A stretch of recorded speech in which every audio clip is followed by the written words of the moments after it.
Good evening, everyone. Before we get started, we have a special announcement by our district translator, Ms. Balbuena, at the podium. Thank you, President Lopez. Buenas tardes. Habla Paula Balbuena. Si necesita servicios de interpretación al español, por favor, llame al 1805-324-7680 e ingrese el código de acceso 669-938-032 más la tecla numeral. Este es un número totalmente gratuito. Nuevamente, llame al número de teléfono 1805-324-7680 e ingrese el código de acceso 669-938-032 más la tecla numeral. También puede acceder a estas instrucciones en nuestro sitio web en mcs4kids.com, dirigiéndose a la parte inferior de la pantalla en Quick Links y haciendo clic en Board Agendas para ir a la agenda de esta noche, o si no, estoy sentada en la parte de atrás. Muchísimas gracias. Thank you, Ms. Balbuena. And I'm going to be taking roll call since we have our trustee Marks via Teams tonight. Trustee Irvin. Present. Trustee Maestas. Present. Trustee Marks. Present. Trustee Mejia. Present. Trustee West. Here. Vice President Brown. Present. And President Lopez, present. And now I'll call this meeting to order. Welcome to the Modesto City Schools 1473rd regular board meeting of March 7th. This meeting is now called to order. Tonight, I want to make a request for a moment of silence that we think have in our hearts and in our minds all individuals and families that are suffering through war and violence, especially our global neighbors of Ukraine. Please stand.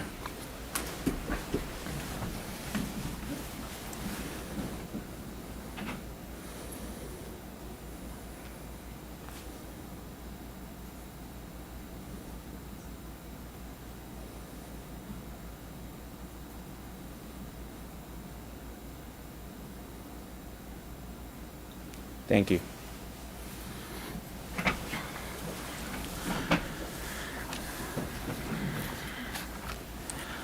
Good evening, everyone. This is the open session meeting for Board of Trustees is being live streamed at the direction of the board. The live stream is available on the district website, and the recordings will be available for viewing the day after the board meeting. Modesto City Schools board meetings have been adjusted to follow health and safety protocols until further notice. Regarding public comment, Modesto City Schools has provided an opportunity for the public to provide comments. It is outlined on our agenda. The public has been given an opportunity to call and leave a voicemail, send us a comment via email, or appear in person before the board. Any public comment received via email or voicemail prior to noon the day of the board meeting will not be read out loud, but have been transcribed, and printed copies will be provided to each board member and to the public out in the back. The voices and email publics will be attached to future board meeting minutes for approval. This practice will continue until further notice. And tonight, I also want to let you know that if you wish to address to the board during period for public comment on a subject that's not on the agenda, please do so by filling out a presentation request card that's in the back over there with Ms. Antoinette. If you need assistance from our translator, please indicate so on the card so that we can assist you. And the cards are back in the lobby, and again, they will be, please deliver them to Ms. Antoinette. Everyone has, if you plan to speak on a topic that is on the agenda, we ask that you wait until that moment. And no cards will be accepted after the period for public comment has begun. The maximum time for each person is 3 minutes for a total of 30 minutes. And now we're pleased to welcome students from Martone Elementary School to lead us in the flag salute. We have Fatima Renteria, Would you stand? Please stand. And Fatima is a fourth grader and is a member of Traffic Safety Patrol. She's an excellent student and achieves high scores in both math and English learner language arts. Fatima was named one of the top 3 spellers at the district spelling bee, and she's represented Martone Elementary. Fatima is responsible, respectful, and kind to her peers and teachers. She is undecided on what career path she will take. However, after high school, she plans to attend college. Great start to your plan.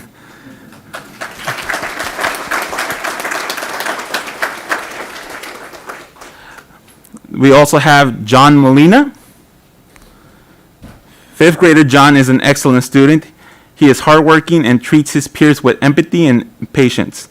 John enjoys helping his classmates and is often referred to as a human calculator because of his math skills are so extraordinary. He participates in band and enjoys playing the drums.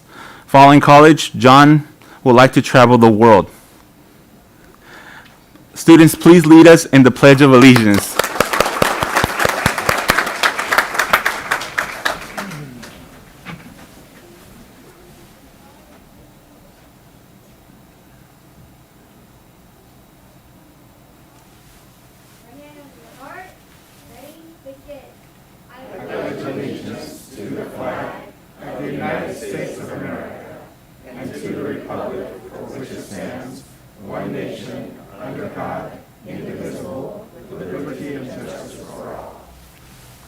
Thank you so much.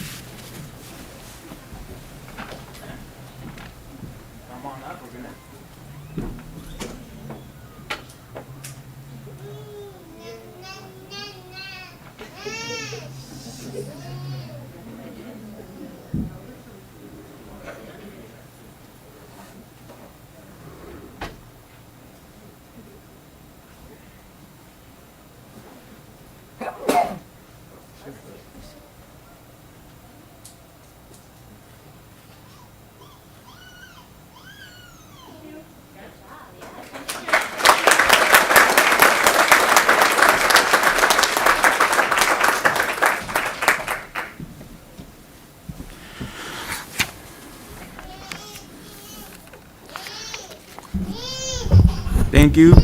And so this leads us now to Superintendent Noguchi's welcome and announcement. Thank you, President Lopez. Good evening. It is wonderful to see so many people in the boardroom. I think it's been 2 years since we've seen this many people in the boardroom, so it's great that you guys have all come out. And also, welcome to everyone who is joining us virtually. I want to first start by saying thank you to all the family and friends that have come out tonight to really support the employees making a difference. I love this program because it really speaks to individual accomplishments throughout the district, and not only the individuals that are receiving the award, but also those that have nominated these individuals. It really takes a lot of time and effort, and I think it's a wonderful program to really highlight the dedication that our staff has for our students, our families, our community. So thank you all for recognizing this wonderful program. Secondly, I do want to take a moment to acknowledge the Ukrainian refugees that we do have within our community. We have reached out to those families and offered our support. We recognize that this is a very difficult time. We are all so fortunate to live in a country that is not being devastated by war. And oftentimes we get lost in our own challenges of the day or the hour or whatever is going on in front of us. But the reality is we live in a wonderful nation that currently is war-free. So, our prayers go out to the families of our Ukrainian refugees and also their friends and families as they are certainly affected by some horrific circumstances. Lastly, I'm very excited for the student voice presentation today. Over the course of these last 2 years, we really have spent a lot of time and energy thinking about how best to engage our youth to be able to get their voice and their opinions and their voice out into our work. Lori Hewlin has led this initiative and has done a fantastic job but this is only the beginning. We know that there's a lot of work to be done relative to getting student voice, but we are proud of the work that we've done thus far. So with that, I'm going to turn it over to President Lopez. Thank you. Thank you very much. And now we're going to be moving on to reports by our board members. Who would like to start us off? I have Trustee Maestas. Thank you so much. I just want to echo a couple things. I want to echo what Dr. Noguchi said. As long as I've been on the board, I haven't seen this many people in the room. So it's one, striking to me, and two, it feels good. So thank you for all being here in support of the many people that are responsible for educating and taking care of our children every day. It's very, very important. I do have one thing to report on. A few weeks ago, I attended the newly formed Modesto Sylvan Schools Infrastructure Financing Agency that is currently being put together to do some work around our bonds and our new ones that we have to create. So here's we just did some foundational decisions, getting things put together. I will be representing our board, and I was appointed vice president of that CIFA board. So I'll be coming back to you with reports as we meet on. I think it's a monthly basis, but it'll be a few times, at least 4 or 5 times a year. That's it. That's all my report. Thank you, Trustee Maestas. We have Trustee Irvin. Yes, I would just like to echo Trustee Maestas and the great turnout. I'm inviting you back on March 28th. Come on back. Same level. I also attended the CIFA board meeting, Infrastructure Finance Agency, as well. Also got a chance to go and see our boys volleyball team at Davis High School. First time boys volleyball in the district, and went out to practice and actually gave a few pointers from my days of playing volleyball. And talked with the students and coaches out there, so it's good. They're at their first game today in Mountain House, so I would have attended, but I'm here with you all. Also attended during Black History Month a couple weeks ago, the showing of Who We Are with the BSUs, the Black Student Unions, a chronicle of racism in America, a documentary that was put out, very good documentary.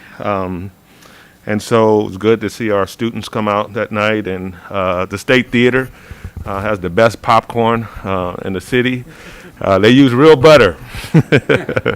So it was good to be out there at the State Theater. So that's my report. Thank you again. Thank you, Trustee Irvin. Trustee Marks, do you have a report? Just a short one, thank you. So good to see everyone there. Sorry I can't be there, but I wanted to say that I attended the clergy council meeting, and we learned a lot about our area, the county, and from our police department and the city. The mayor was there as well, and so was Dr. Noguchi. It was a really great meeting, and we learned about some of the crime in our area and how much it had reduced in the last year or two, and so that was good news. And just we also heard a report on how students can get access to driving skills from the California Highway Patrol, and they will help teach students how to be just know how to stay out of accidents. And I thought it was really great that they have a program that's for students specifically ages 15 and 16 learning how to drive. So that was a great to hear that. And it was a somber day because we had it just after we had lost 3 students, and so it was a very somber day with the pastors at the clergy council. So, but I appreciate their support and their concern, and all the just how they're very compassionate towards our schools and where we're going with them. So that's all I have for my report. Thank you. Thank you, Trustee Marks. Trustee Mejia? Yeah, thank you very much. Yeah, also, I just want a quick report. I just want to report I attended the Ethnic Studies Committee, so that's good. A lot of work, great work going on there. So I'm just excited about all the progress we made on that committee. I'm really excited for what's coming up next. I'm also just want to report I've been listening and taking some phone calls from some of our families in the area. So it's been great to listen to just what they have to say. So it's been great on that front to just take some time to listen. So I've just been grateful, and I'm happy to see everyone out there. I also see some familiar faces, folks I went to school with that are here with their kids and stuff. So I was like, it's hard to recognize them, only eyesight, but it's very wonderful to see them. Their kids are being recognized today. So that's pretty awesome. Thank you very much. Thank you, Trustee Mejia. I just have a very quick one. I want to echo what everyone said. It feels really good to be with you all today. We've missed this for a while, so it's great. It's great to have you guys out here. I was able to go a couple weeks ago to the Stanislaus County Board of Supervisors meeting, and really talking around the issue. So if you're not all aware, there is some funding that's going to be available for areas in our community that aren't a part of our cities, and they're known as island pockets, to get some infrastructure. So for all those folks that are interested in really echoing the support for better lighting, better sidewalks, better crosswalks, and sewer systems in those kind of areas, keep an eye out, because there's going to be some work around in our community to have some voice around that. So I was very fortunate to go speak with a group of folks from South Modesto that were really interested in that, and I know there's a lot of other areas in our town that have similar reality. So we want those echoed as well. So thank you. And now we'll be moving on to recognitions. Ms. Noonan, would you lead us? Yes, this is always my favorite part of the meeting, and I'm so happy to see so many people here. It totally warms my heart. So before I get started on the recognitions, I do have a surprise announcement. Today is Julie Inacio's birthday, and she is with us. I think most of you checked in with her, and I don't know where she is. Oh, there you are! Yay! So happy birthday, Julie! And thank you for spending your birthday with us. Yes. Yay! All right. So first up, I'm always excited for this part of the meeting. We will celebrate a student with outstanding character through our Character Education Recognition Program. Tonight we are celebrating Davis High School 10th grader Kenya Hibbett for the character trait of initiative.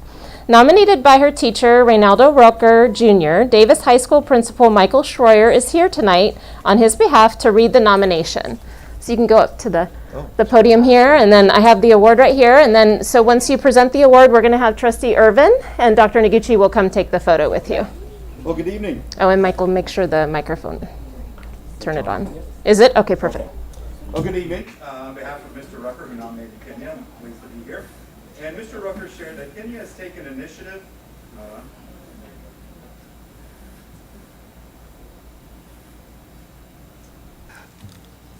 I'll start over. Okay. Well, I'm pleased to be here tonight on behalf of Mr. Rucker, who nominated Kenya. And Mr. Rucker shared that Kenya has taken initiative with her schooling experience at Davis High. She is carrying straight A's with college prep courses and is also the president of a new student club. Kenya is credited for leading the newly formed Electronic Arts Gaming Club on campus. She leads with a humble and energetic spirit, which attracts student interest to join the club. Kenya consistently assists as a teacher's aide when all of her schoolwork has been completed. She manages all of this while remaining a top scholar on campus and engaging in school spirit.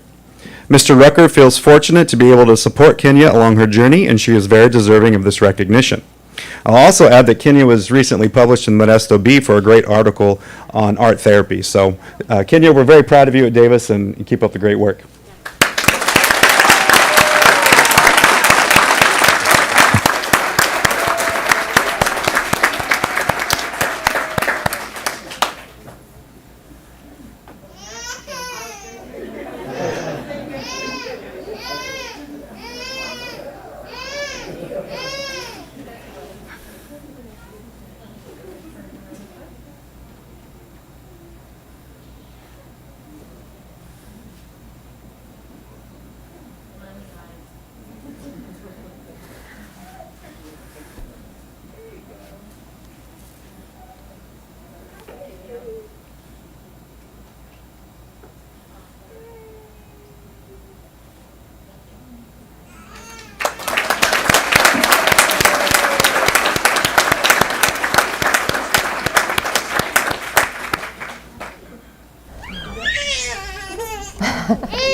All right, congratulations, Kenya.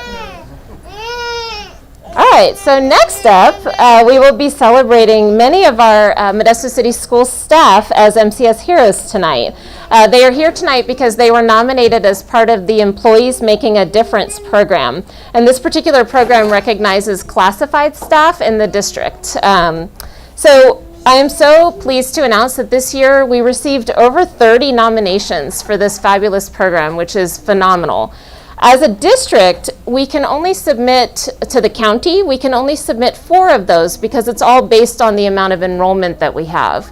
So we did submit 4 of our employees, and I'm happy to report that 3 of those nominees are moving on to the statewide level because they were selected as part of the county competition. So that's a phenomenal achievement in and of itself. But we definitely wanted to recognize everyone who was nominated because you are all MCS heroes in our eyes. And this was a program that's done by, as I mentioned, the Stanislaus County Office of Education, as well as the Association of California School Administrators for Region 7, which we're part of. So I'd love to thank the staff who are here, who submitted the employee nominations, and for taking time out of their busy schedule to be here tonight. And I don't know, I can recognize a lot of them, but we have so many principals in the room and school leadership and other school staff who nominated their fellow colleagues. So thank you for taking the time to do that. These nominations are definitely taken very seriously, and I know that a lot of work and a lot of love goes into preparing them. So thank you for doing that. All right, so we're going to have a little receiving line of board members, so I'm going to take some logistics into account. We are going to be announcing names alphabetically, and what you're going to do is you're going to go in the back of all the chairs, and then you're going to come around right here where Antoinette is standing. She's raising, that's the flight path that you're going to be going down. You need those orange cones, Antoinette. And then we have all the awards, which Antoinette will hand you, and then you're going to elbow bump the board trustees and the superintendent. They're all going to be lined up right here. So why don't we go ahead and get in our positions. So, and board trustees, you can come down and Antoinette will kind of instruct you where to stand. You'll probably be right here. And don't worry if you're blocking me. That's okay. Antoinette's going to do that part. Yes. Yes. So go ahead and line up, and you can stand in front of me. It's all good. All right. And then for the nominees, what you're going to do when you go through, when you receive your award, you elbow bump and smiling eyes with all the board members. And then you'll go out this door right here behind Vice President Brown. And then you'll go back to where you checked in so that we can make sure we get your photo with the award. All right, is everybody ready? Yeah, I can sense the enthusiasm. All right. Okay, so first off, and this is one of our nominees who is moving forward to the state level. We have Mr. Carl Anderson, campus supervisor from Bayer High School.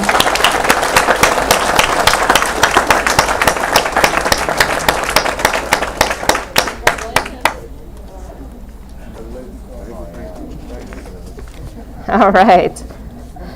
Next up, we have Sandra Andrews, staff secretary 2 from special education.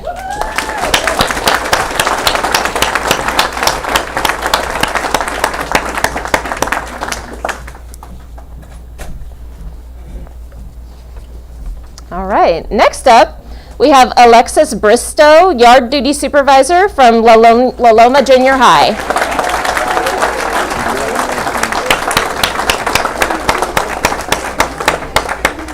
Way to show your school spirit, Alexis, love it. All right, next up we have Shayna Cole, campus assistant from Everett Elementary School.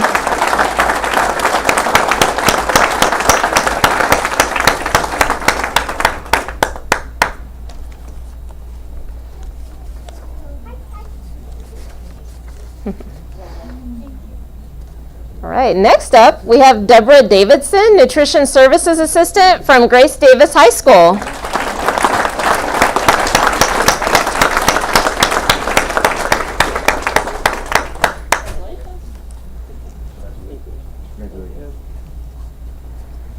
Okay, next up, we have Jacqueline DeSanto, Yard Duty Supervisor from Enslin Elementary School.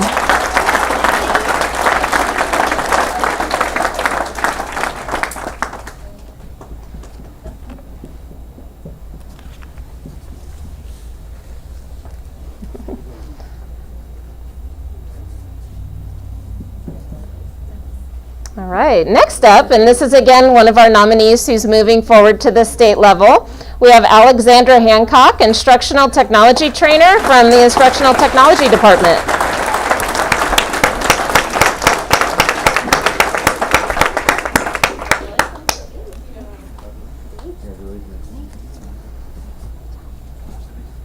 Excellent. Next up, this is one of our nominees who was submitted to the county level. We have Margaret, or Meg Harder. She's an instructional paraprofessional for special education from Modesto High School.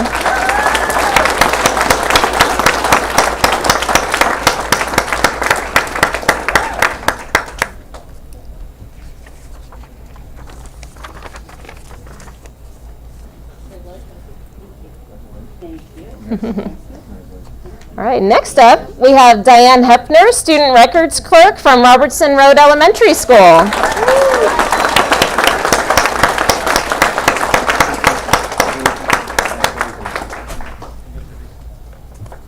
All right, next we have Amanda Hernandez Maciel, Snack Bar Operator from Enox High.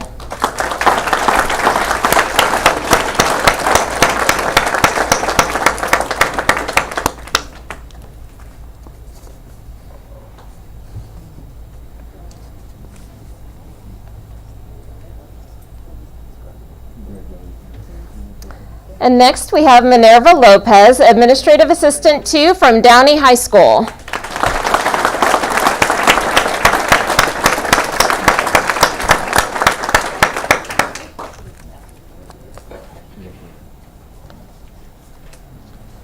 And next up, we have a very special recognition tonight. Mr. Jaime Martinez was nominated by his fellow staff and by his principal, Mr. Sean Hurtado, as an MCS hero as part of Employees Making a Difference. But sadly, Mr. Martinez passed away last October. So we have Mr. Martinez's family here, and they're going to accept the award on his behalf. Mr. Martinez is a maintenance custodial supervisor at La Loma Junior High School. So we have Mr. Martinez's family.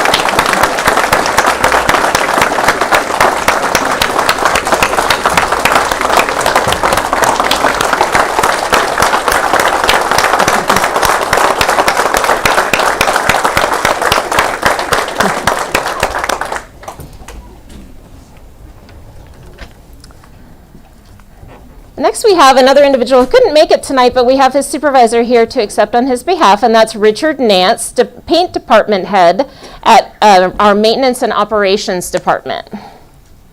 And we have Mr. Aaron Castro to receive the award on his behalf.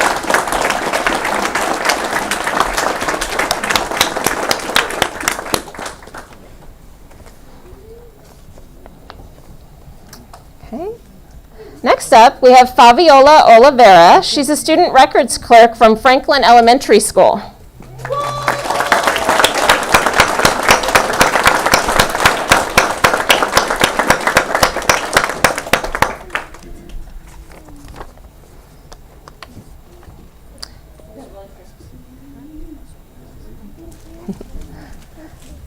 And next, we have another one of our nominees who's moving forward to the state level, and that's Cynthia, or Cindy, Perez, Staff Secretary 4 from Student Support Services. Yay, Cindy!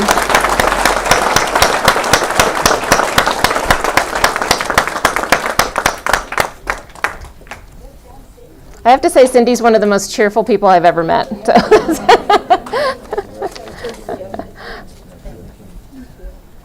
Next, we have Margarita Rubio, Administrative Assistant from Robertson Road Elementary School.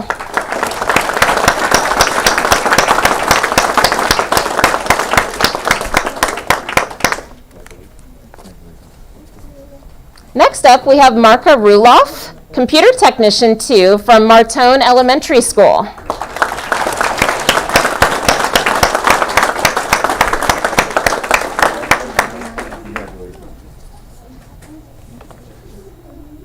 Next, we have Addie Lene Rumbo Rivera, Student Records Clerk from Kirshen Elementary School. And I hope I pronounced your name correctly. Did I?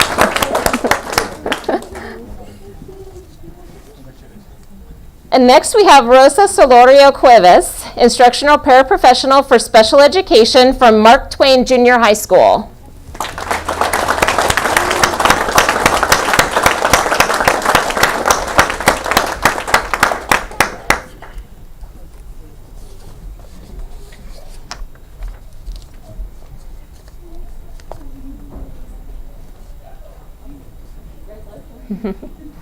Next up, we have David Stein, Campus Supervisor from Enox High School.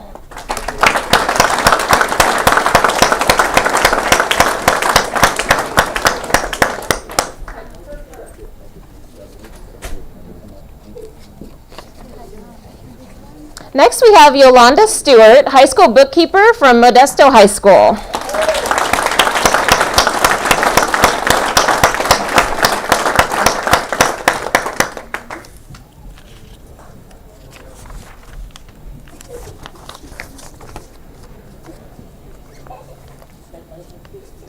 All right, next we have Jean Taylor, Head Custodian 3 at El Vista Elementary School.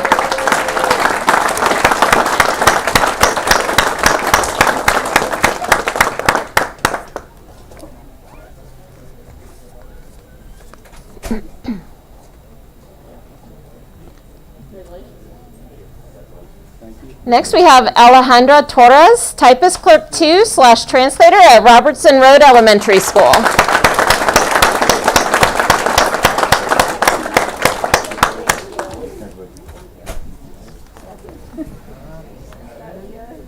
Next, we have Jose Valadez, Head Custodian 3 at Lakewood Elementary School.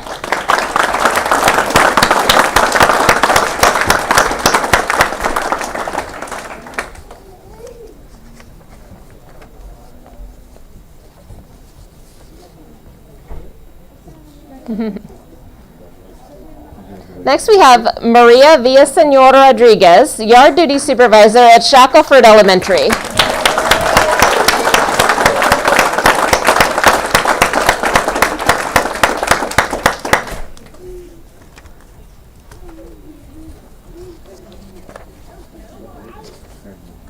Then we have Dawn Ward, Head Custodian 3 at Bret Hart Elementary School.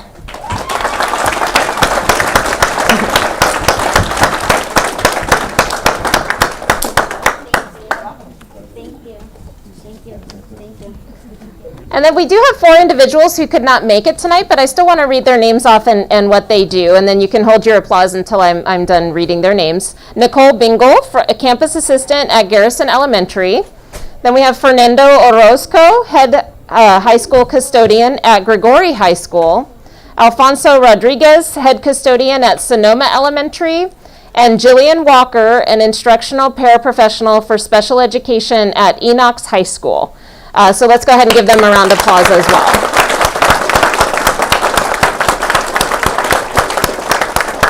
All right, so I invite the board members to go ahead and have a seat again, and thank you so much for doing an amazing job at the fist bumping, and thank you to all of the Employees Making a Difference Award recipients. Congratulations to you, and if you're family members, you can feel free to go or stay, whatever you'd like, but thank you for joining us tonight. That completes the recognition. Thank you.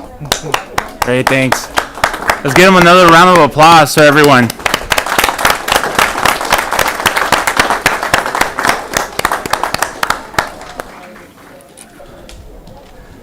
I'll give a second for... They're going to be taking photos too, so yeah. But they're going to do that back in the lobby area.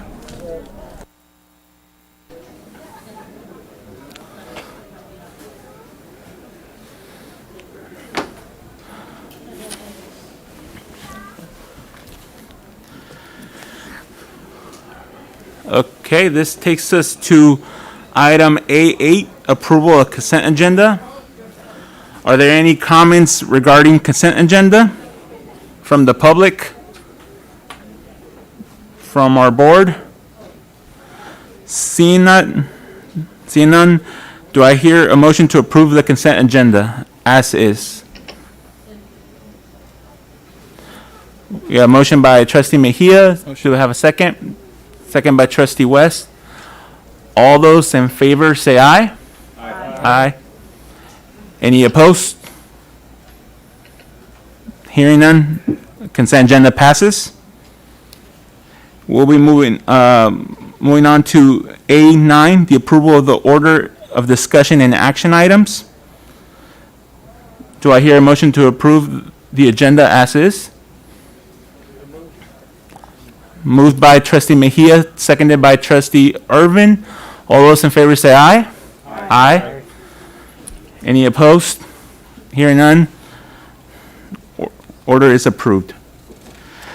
This takes us to the moment for the period for public presentations. Is there any late additions, Ms. Antoinette? No? Okay. Thank you for attending tonight's meeting and showing your interest in our schools. I have a total of 4 cards, and I'll start with George Martinez. Would you come up to the podium?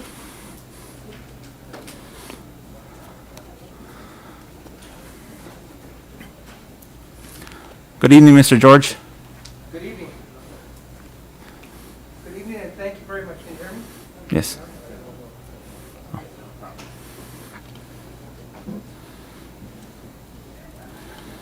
Can you hear me?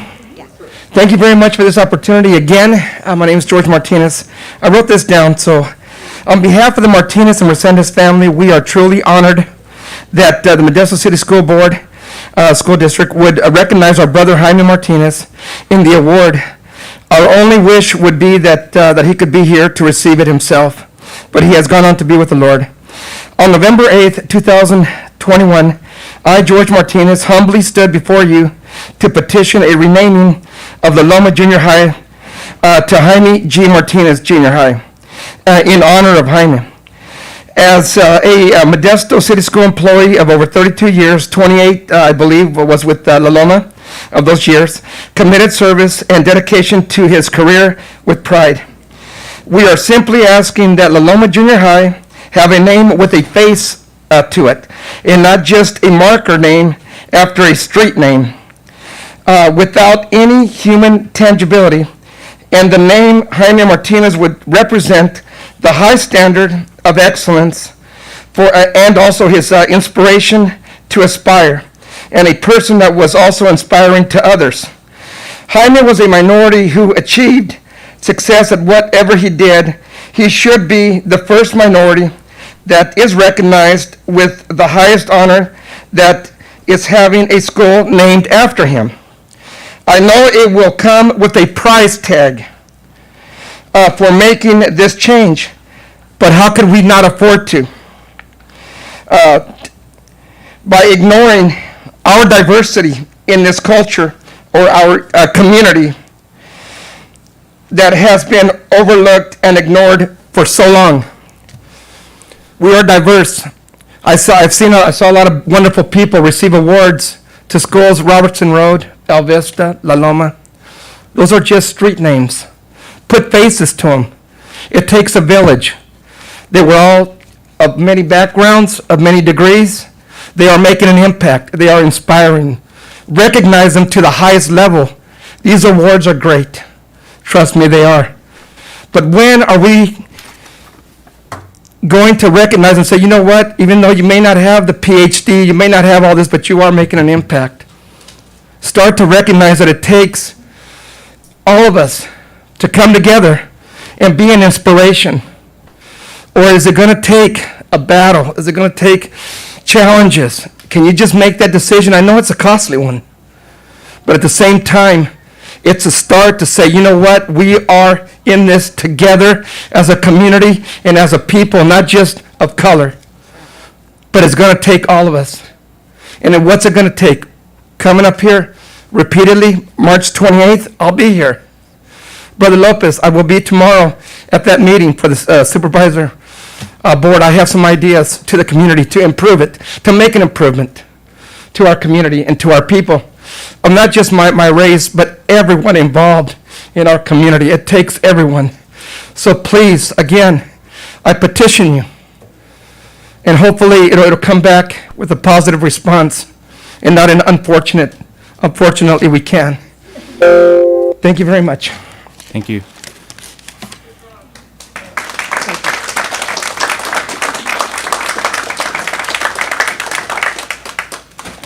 We have with us tonight as well Rebecca Balbuena.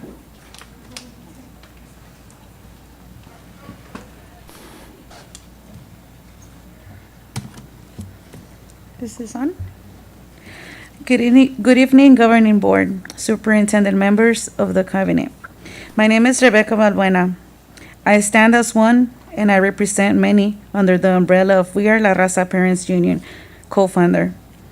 I represent the English learner. I came to this governing board 10 years ago when my daughter, Anna Mary, was in elementary.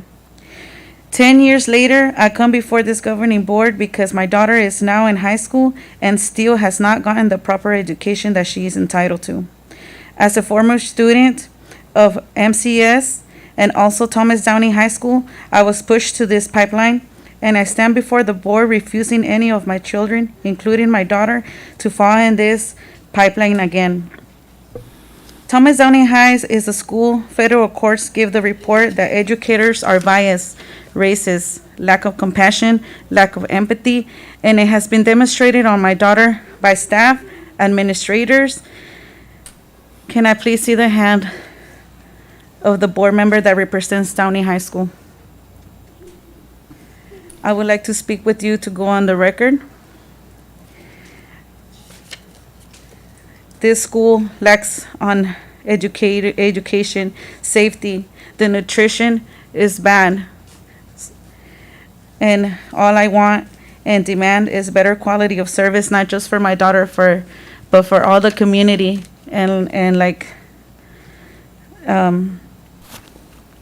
like I said, not just the Hispanic community, but for everybody.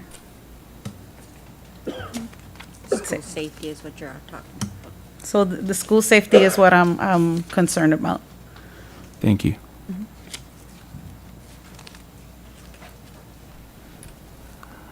We also have Debbie Martinez tonight. I'll take the rest of her minutes, I know I can. Good evening, President of the Governing Board, Mr. Lopez. We need to speak to you desperately. A lot of things are happening over at Downey High School. I come not as a bad bear, Dr. Noguchi. I want to reshuffle the cards. Chad, you're right. I have come to this governing board for 10 years, screaming at the top of my lungs. But in that, we were able to go to Office of Civil Rights, and now we have translators for our Hispanic population, along with agendas that are in Spanish.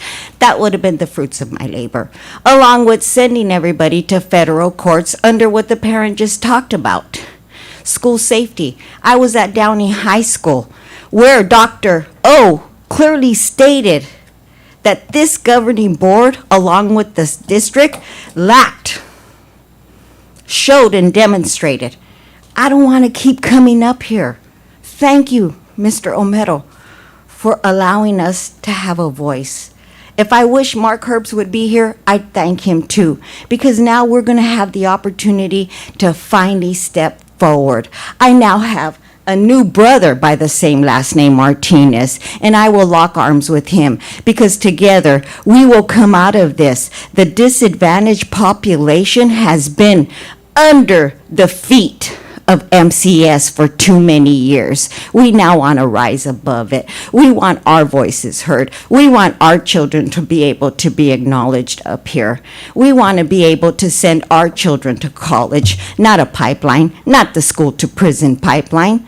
We don't want that for our children, Dr. Noguchi. Yeah, look at my time, but I'd still like to talk to you. I'd still like to have some sort of a relationship like I do in all the other 20 districts in 3 counties that I'm in. I don't want to have to come out of retirement, Dr. Noguchi. I don't want to have to remove another superintendent. So I come humbly before this governing board, and I'm asking once again to let our voice be heard under the umbrella of We Are La Raza Parents Union. We are a social justice movement, and we speak for our students, and we want better service for them. Thank you. Thank you very much.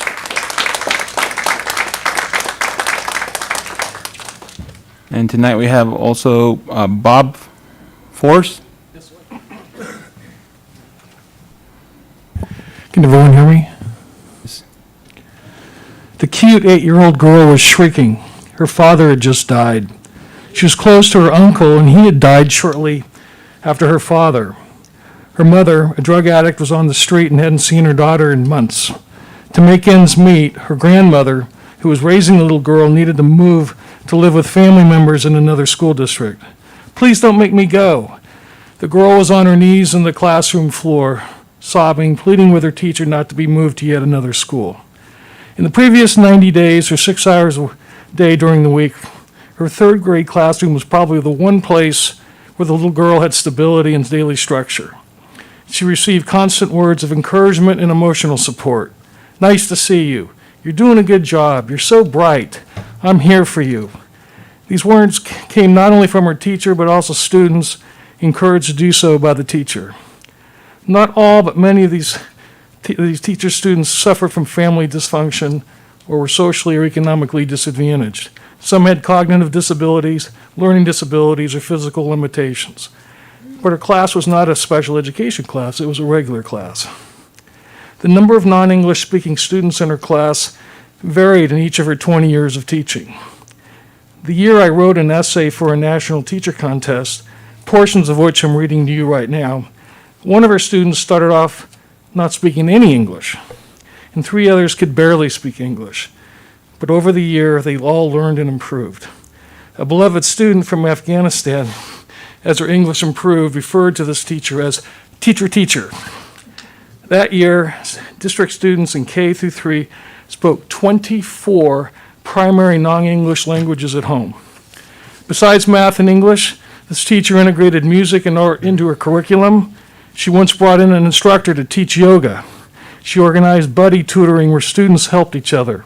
She involved students at each step of the annual Heart Association fundraiser that she organized for her school. She worked many weekends to get ready for the following week. A parent commented that this teacher was able to delicately balance accommodating disabilities with discipline in a complicated educational environment. Her principal said that she was a cheerleader for her students. She made them feel safe, that she was patient with at-risk students, that she had a positive attitude despite all the challenges. Today's teachers are called on to be counselors, cheerleaders, mentors, friends, nurses, and there's so much more that I could say. The district has hundreds of teachers like my wife. They care, they work hard, they love their jobs, they love children. These are the kind of people we want teaching our children. My essay was not one of the 50 winners, but preparing the essay was enlightening and heartwarming. So to teachers everywhere, teacher, thank you. Thank you very much.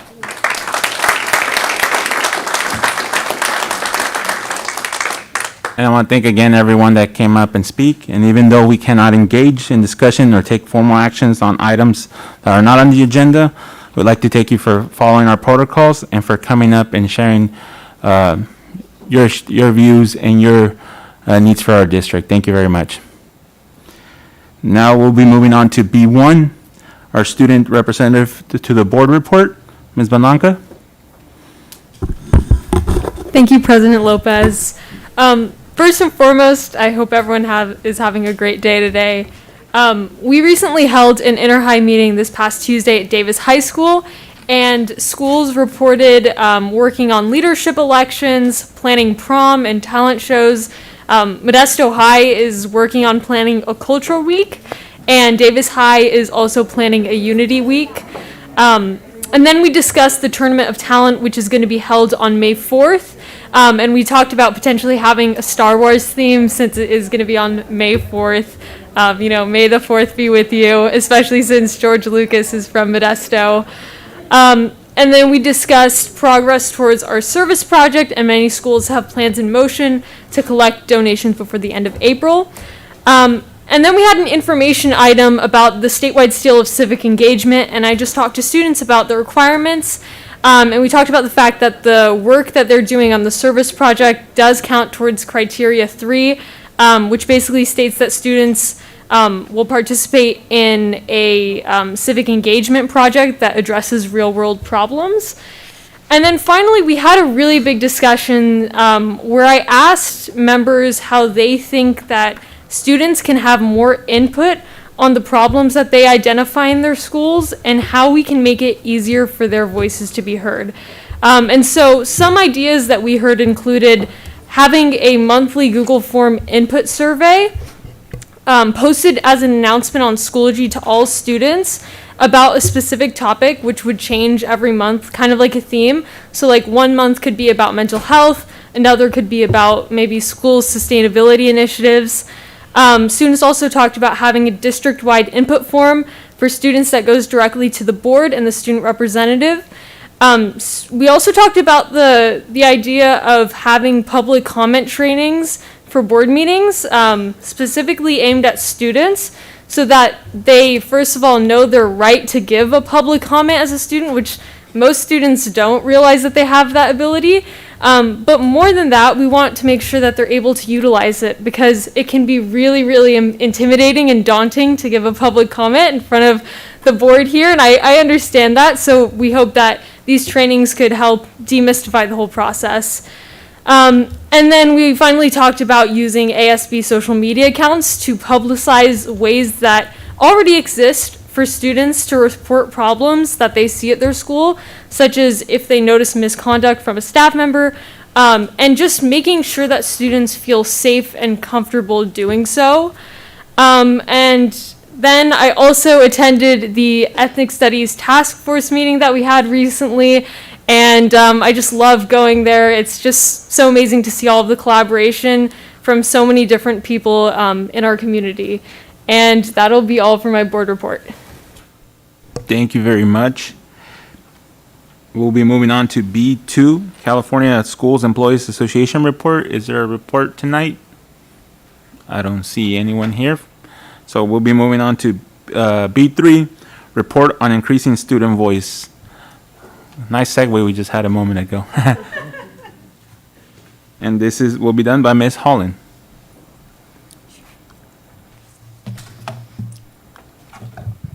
Good evening. Good evening, Board, President Lopez, Board of Trustees, Superintendent Noguchi, Cabinet, and members of the public. I am Lori Hewlin, Senior Director of School Leadership, and I have with me Heilani Canales. She's a La Loma Junior High student, and she is representing our Student Advisory Council. Also joining me a little bit later will be Rana Banganka to talk about our Inner High, which she shared a little bit about already.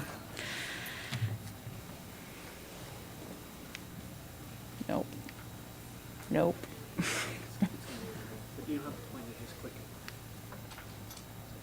Clicking. Just click it. I am clicking. Give us a second. There we go. Okay, so sorry about that. We'll be providing an update on our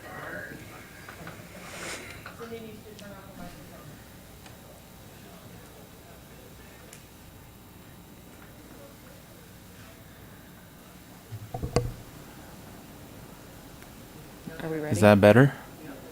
Okay. Okay. Sorry about that. No worries.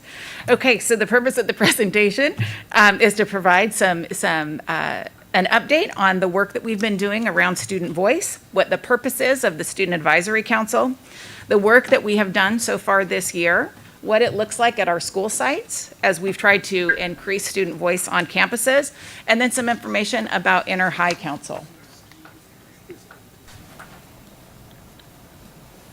So our meeting structure this year for Student Advisory Council is a little bit different than last year in that we get to be in person. And this has helped us go from a student or two from each of the school sites to up to 6 students attending our monthly meetings to provide input. We've also added an adult advisor for each of our school sites. That person allows us to have a richer conversation when we're all together, as well as to support the students when they return to their campuses.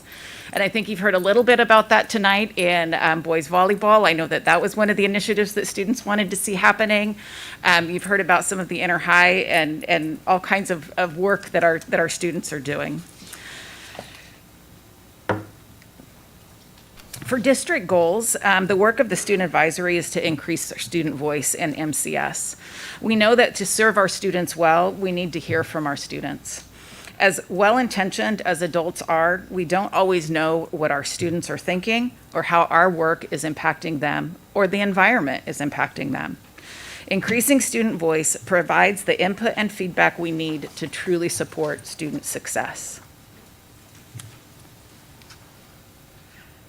Student Advisory Council is a direct pathway between students and what is happening on their campuses, and district leadership. Various site and district administrators have come to our meetings, including Dr. Noguchi, and together we are working to increase student success by building agency in their schools and stewardship of their priorities.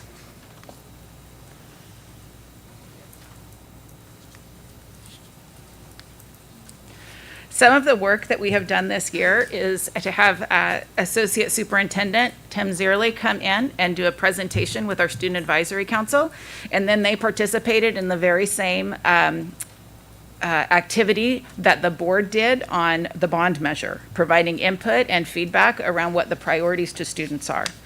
We've also had Senior Director Danielle Hinkle come in, and she met with the students and just heard what they had to say around mental health support on campuses, social emotional support on campuses, and what the students saw as the barriers that were preventing them from accessing those supports. And then most recently, we went on a field trip to our Woodland complex, our Woodland Avenue complex, and our students toured the new bus washing facility. We toured nutrition, we toured the warehouse, as well as had presentations from maintenance and operations.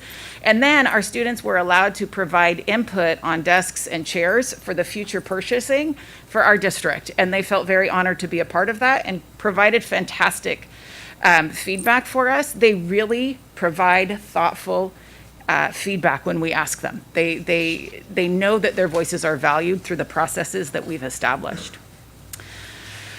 Another thing that our students do is they respond directly to questions posed by either the board, various divisions, or Dr. Noguchi around the work that's happening in the district. And so Ms. Canales is going to talk to us about 2 board questions that were presented in December. So I'm going to let her tell about that. Hello. One of the causes of why students become disengaged with school is because of inconsistent attendance. Learning opportunities are lost when kids are out for long periods of time. This affects a student's ability to keep up with the curriculum taught since there was a gap with the learning. It also affects their personal life because they may struggle with having relations with their peers. All of this makes it hard for students to focus during academic activities. Homework is also a contributor to why students aren't applying themselves in their classes. The amount of homework can take up a lot of the students' time. Not only that, but they could be busy with events that are going on at home and in their personal lives. This gives them stress and anxiety because they know they aren't doing their work and are getting poor grades because of that. In addition to this, COVID has affected students' commitment towards personal and academic business. The reason is that COVID has given them the uncertainty of committing because plans could be canceled at any moment. Grades are also attributed to students' lack of motivation because the grading system used leads them to not being engaged. The workload that is given to students can stress them out because it piles on them to where nothing can get done. Thank you. And I'm really appreciative that she overcame some of her nerves to come and be with us tonight. Fantastic to hear her voice as a part of the Student Voice presentation. So Student Advisory Council at the school sites has had an incredible impact this year, and we're hearing more and more from principals about how much they're enjoying student voice. Many of our campuses have started school senates. It's nights of the round table at Downey, principal focus groups, all kinds of ways that principals and administrators are reaching out to hear student voice. You heard about one of our teachers, Mr. Rucker, who has connected students in student advisory with students in student leadership to really get more student voice involved in how to address mental illnesses and supports on campuses. He's also highlighted the importance of student voice in Modesto Bee articles. At Grigori, the students are working with the JAG News Network to provide information spots, social media presentations around, again, the mental health support and what's available to them on campuses. They are also surveying students to see what students need and want on their campus and then responding to that. At our junior highs, the work is focused on increasing student engagement and increasing counselor visibility. And now we have Rana that's going to talk about Inter-High Council. Yeah, thank you. So Inter-High is really similar to Student Advisory Council, but it's mainly composed of ASB students, and it aims to inform the student representative to the board, which is me this year. And during these meetings, I can ask really specific questions relevant to current issues that students may be facing, and I get to engage in really productive conversations with students, and then I report all of that input back to the board during my board report. This year it's kind of unique because I also serve on the State Board of Education, so I'm also able to bring a statewide perspective to our inter-high meetings. And then recently, as you all know, we voted at our last board meeting here to update the board policy regulating the inter-high membership to add 2 students from the general student body of each high school. And so we're really excited about that. We're hoping that it helps diversify the types of perspectives present, and we'll be seeing that change next year, hopefully. And finally, the flow of information in the Inter-High Council doesn't just go up from students to me to the board, but it also goes the other way around in the sense that students are able to hear about what students at other schools are doing in their leadership programs, and they can draw inspiration from that and implement it in their own schools. And when we're brainstorming solutions, we don't just talk about, district solutions, but we also talk about solutions that students can implement in their own school sites. And so in that sense, Inter-High is helpful to the student representative, to the board, and all of the school sites. Thank you. So what are our next steps? We want to continue to involve students and increase student voice across our campuses. As you heard about Inter-High, increasing the number of students involved as well as on our campuses, and our site advisors are supporting that work. I also got a great suggestion tonight that perhaps the next board report, it's completely done by students, which I think is a fantastic idea. So our goal is to continue growing the program, continue involving students so that their voice truly matters and makes a difference in the work that we're doing as a district. And so now if you have questions. Thank you very much. Is there any questions from our public first? Yes, Ms. Martinez?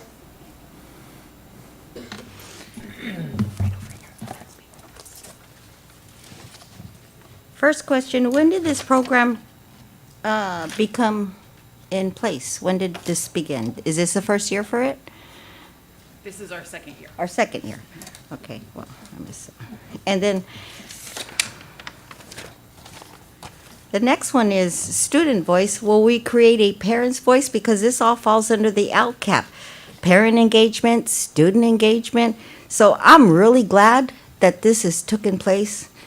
How many years later? But at least it's here. And I really appreciate the students' effort that the voices will be heard. And I thank you guys for at least letting Nick start the motion. And I appreciate it. Last year, COVID, this year is good. Keep up the good work. Thank you. Thank you. We also have Ms. Williams. No, sorry. We don't all look alike.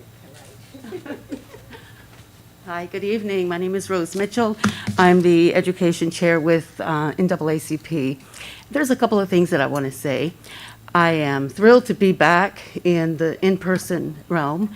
And tonight was the first night of attending these meetings in the 4 years I've been a part of NAACP that I've actually seen an African-American student recognized.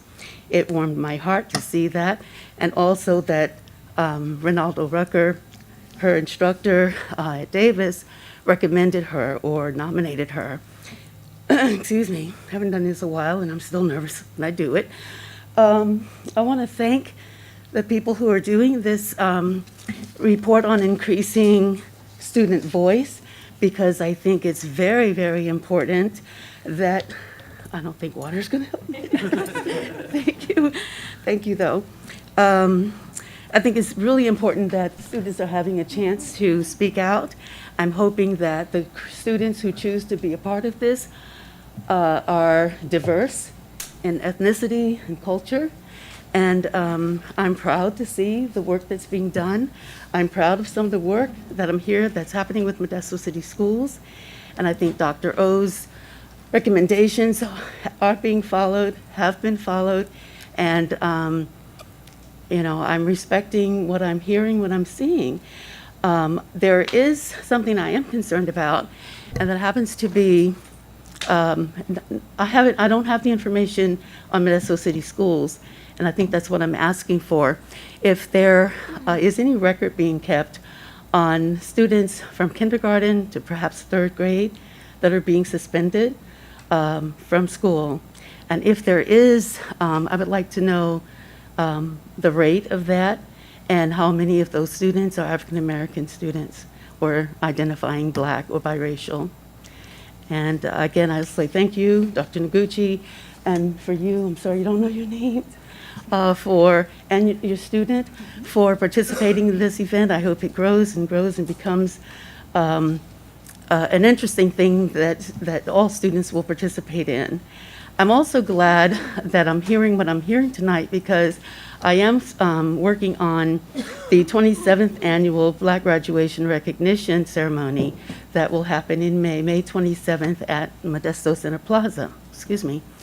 And so some of the things that I'm hearing from the Student Voice initiative here is that students will start learning how to be in the community in terms of finding mentors, finding things that they may be interested in, and expanding their knowledge of what it takes to really be successful in your education and in the community, giving back, helping out, and participating and learning how to be leaders themselves. So thank you. Our theme this year is The Future is Now, and this is your time. Thank you. Thank you very much. Is there any additional comments from the public? Hearing none, we'll go for questions and comments from our board. I did have Trustee West first and Vice President Brown following. Thank you for this report. Ms. Hewlin, I did not catch the name of your student. We keep calling her student, but what is your name? Hailani Canales. Oh, can you spell that? I'll spell it. You spell it. Healani. Do you want my last name too? Yeah. Canales. Thank you so much, Helani. I want to say you did a great job, and I know that you were nervous, but it didn't come across. And I want to say even Miss Mitchell was a little bit nervous, so even adults can get nervous. And the fact that you came up to talk to us, I really, really appreciate it. And I want to congratulate you for all of the hard work that you're doing. And I would love to hear the entire report by students. I think that would be excellent. So thank you so much. Trustee Vice President Brown. Yes, before I speak, I want to just check and see, did Trustee Marks have comments that she'd like to share first? I did. I have a question. I'll try to lower my hand after. I think I could do it. I wanted to find out, I couldn't hear really well, so the technology isn't always great when you're not at the same location. But I wanted to on the in-person first Wednesday of the month from 10:30 to 12:30, where you will have the meeting structure for 3 to 6 students. Are they meeting during lunch, or are they meeting, are we taking them out of class? That's a great question. We do meet in person. It's 3 to 6 students per site. And we do pull them out of their classes. We talked with students about that prior to, because we wanted to make sure that we weren't ignoring their voice in the process of establishing their meeting structure. And they picked during the school day, but they liked the Wednesdays because it's a shorter class period and they feel like they're missing less instruction during that time. And so that's how that time was selected. It was absolutely inclusive of student voice, and then we just keep rechecking with them. If there's any reason that a student feels like they need to stay back on their campuses, they're absolutely, allowed to do that, and we provide information back to them so that they aren't missing out on the discussions. Okay, I was most concerned that they would be missing out on their instruction at school, and we just went through a lot of the challenges during COVID, so I was like, oh wow. So I was hoping that we would limit that as much as possible, removing them from the classroom and allowing them to receive instruction from their teachers. So that was, I could hear most of what you said, but I understand that you're moving them from one place to another, and so they were leaving campus on the shortest day. So is that correct? It is, and we have, in order to mitigate their time off of campus, we provide busing. We also have staff members that transport the students, and then we feed them lunch while they're there. So part of the time that they're missing on their campus is their lunch period. Okay, all right, thank you. Thank you. So I am just, I'm extremely excited to have this program in process. And, I've been really excited about the student voice that we've had at our board meetings, the exceptional student board members and their level of participation at our board meetings. And I'm excited to see this happening and moving back to the school sites and really training our young people to get involved and realize that they do have a voice. What they say, what they feel can make a huge difference. They can benefit their peers, they can benefit themselves, they can learn how to interact in ways that will be productive as they move away from us.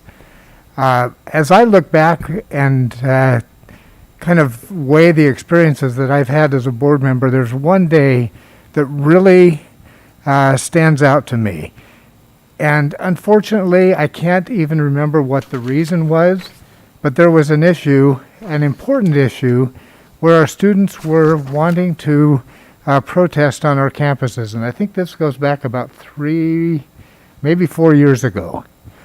And Danielle Hinkle and I were able to go to Enoch's High School, and we had a forum at lunchtime with students who wanted to speak with us, share their feelings, and ask questions about how we were handling things as a district.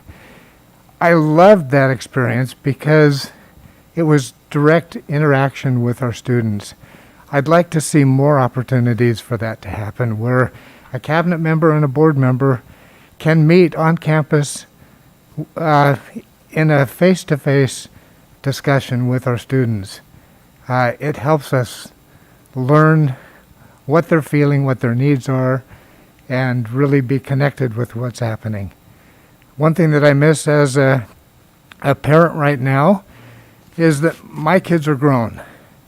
I have empathy and feelings for all of our students. I don't get that input at my dinner table right now. So I need opportunities to get that input from our students directly as often as possible. Thank you. Thank you, Vice President Brown. Let's go with Trustee Irvin. Yes, I just wanted to comment on the wonderful job that's being done, and got a chance to talk to some of the students who had been engaged in the student voice.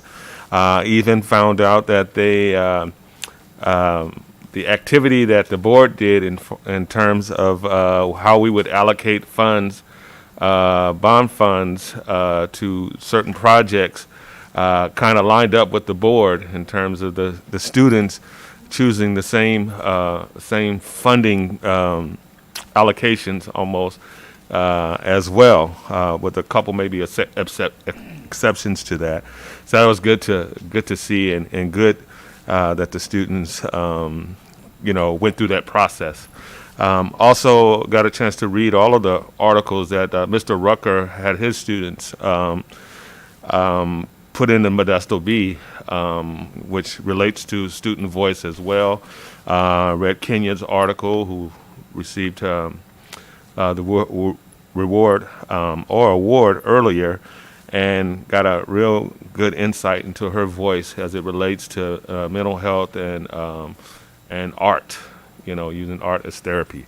And so it's good that we have the students, voice present, because it allows us as board members to also gain some insight and some knowledge from our students as we make decisions in the district. So it's really excellent to hear and see student engaged, especially with our board student rep. I mean, as a leader, that's even more fulfilling that they have a peer that they can also rely on and gain some insight and some knowledge as well. So thank you for that. Thank you, Trustee Irvin. Trustee Maestas? Yeah, thank you, and thank you again for the great report. I have a couple questions and then some other thoughts here. First, my thought. Highlighting the area for the feedback that you gave us for the questions that we had. Some of the things that highlighted here is the mental health of our students, and really how can we, on the ground level, at the site level, at the classroom level, help in the mental health of our students in terms of motivation and stress. And this was great insight. A lot of times we see, I speak as a teacher, we see the lack of we call it lack of motivation, but we don't see why, or we don't ask why it's occurring.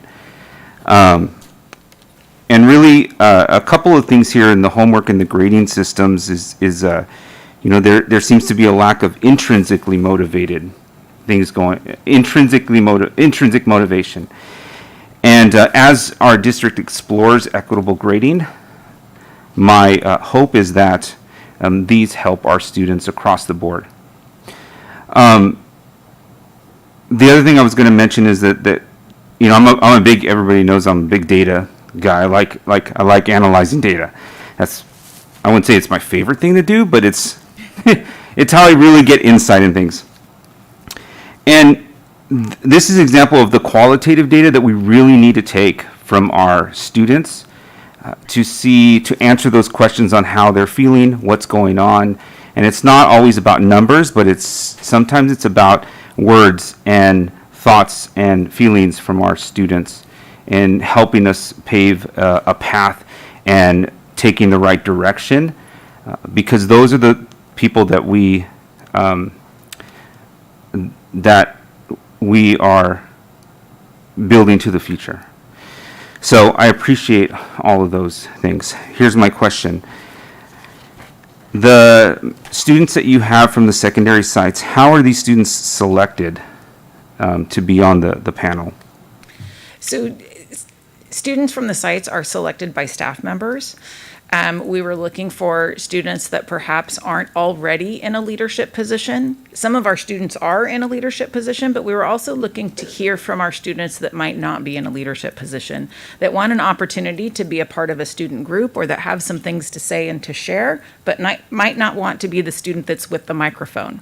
And so that was really how we approached this work. And our goal is that once our students are involved, that they continue to be involved year after year, so that they develop more and more ownership over this work, and we can bring in new students as we progress. Yeah, I see this as a wonderful opportunity for, is it the Seal of Civic Engagement? Is that what it's called? And opportunities for leadership within our students. Do we know if how our EL representation is in these student panels? Because I'd love to be able to get some English language learners into these panels to see what their thoughts are on some of these issues, to get that feedback as well. Sure, and it is one of the data points that I look at when students are nominated for the group, but it's not something that I can tell you off the top of my head. That's fine. That happened back in August. Okay. Thank you again. Thank you. Any other questions? Seeing none, thank you for the report, Ms. Hewlin, and we'll be, it's really exciting to see the work that you're all doing, and as mentioned before, we want all the input because we know that we need it when we make great decisions up here. Thank you. Yep. Okay, we're going to be moving on to B4. Oh, you're welcome.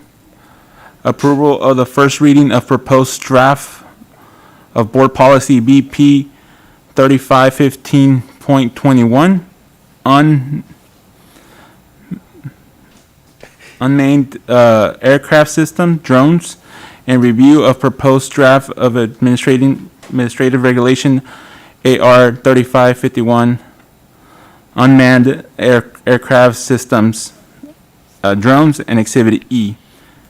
3515.21, permit of use of drones over district property. This is Mr. Searly. That was a long. Good evening, Board President Lopez, Board of Trustees. First, you have a packet, I believe, a staple packet in front of you. There was a correction made on the agenda, the attachment, although it was worded BP 351521, the actual attachment said AR, so we had to correct that. So the sheet that is the red font is actually the BP, and it is on the agenda online, but it is incorrectly labeled AR. This just goes to show you, as you read the agenda title, how education has changed over the years. For those of us that have been doing this for a number of years, I'm not sure I ever thought I would see a board policy for unmanned aircraft systems and drones. However, it's pretty exciting because we were approached by the Public Service Academy at Davis High School that wanted to purchase a drone for the use in their educational day, and so we needed to have a board policy and administrative regulation to outline the use of unmanned aircraft systems and in the educational setting, and that's what this does. So in front of you, you have a proposed board policy from Gamut for BP 351521. There's also administrative regulation, same number, 351521, and exhibit 3515.21. That will be used for a permit for use of drones over district property. With that, it's recommended that the Board of Education approve the first reading of the proposed draft of Board Policy 351521 and review proposed draft of Administrative Regulation AR 351521 and Exhibit E 351521 for the permit for use of drones over district property. And it has been reviewed, I'm sorry, I meant to say this, it has been reviewed by Risk Management. We are following a published risk management guideline for the use of drones over school district property. Great. Do we have any comments or questions from our public? Yes, we do. Ms. Martinez?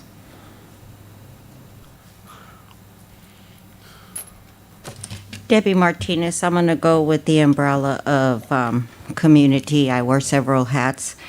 I'll start with We Are La Raza Parents Union, the Latino Community Roundtable, Advocate for Justice. How much is this going to cost, Tim, the proposed price on this? And second of all, it was approved by our risk management is what I heard, but what about our children's Fourth Amendment? Is that going to take any consideration for those parents that maybe don't want their children to be viewed under a drone?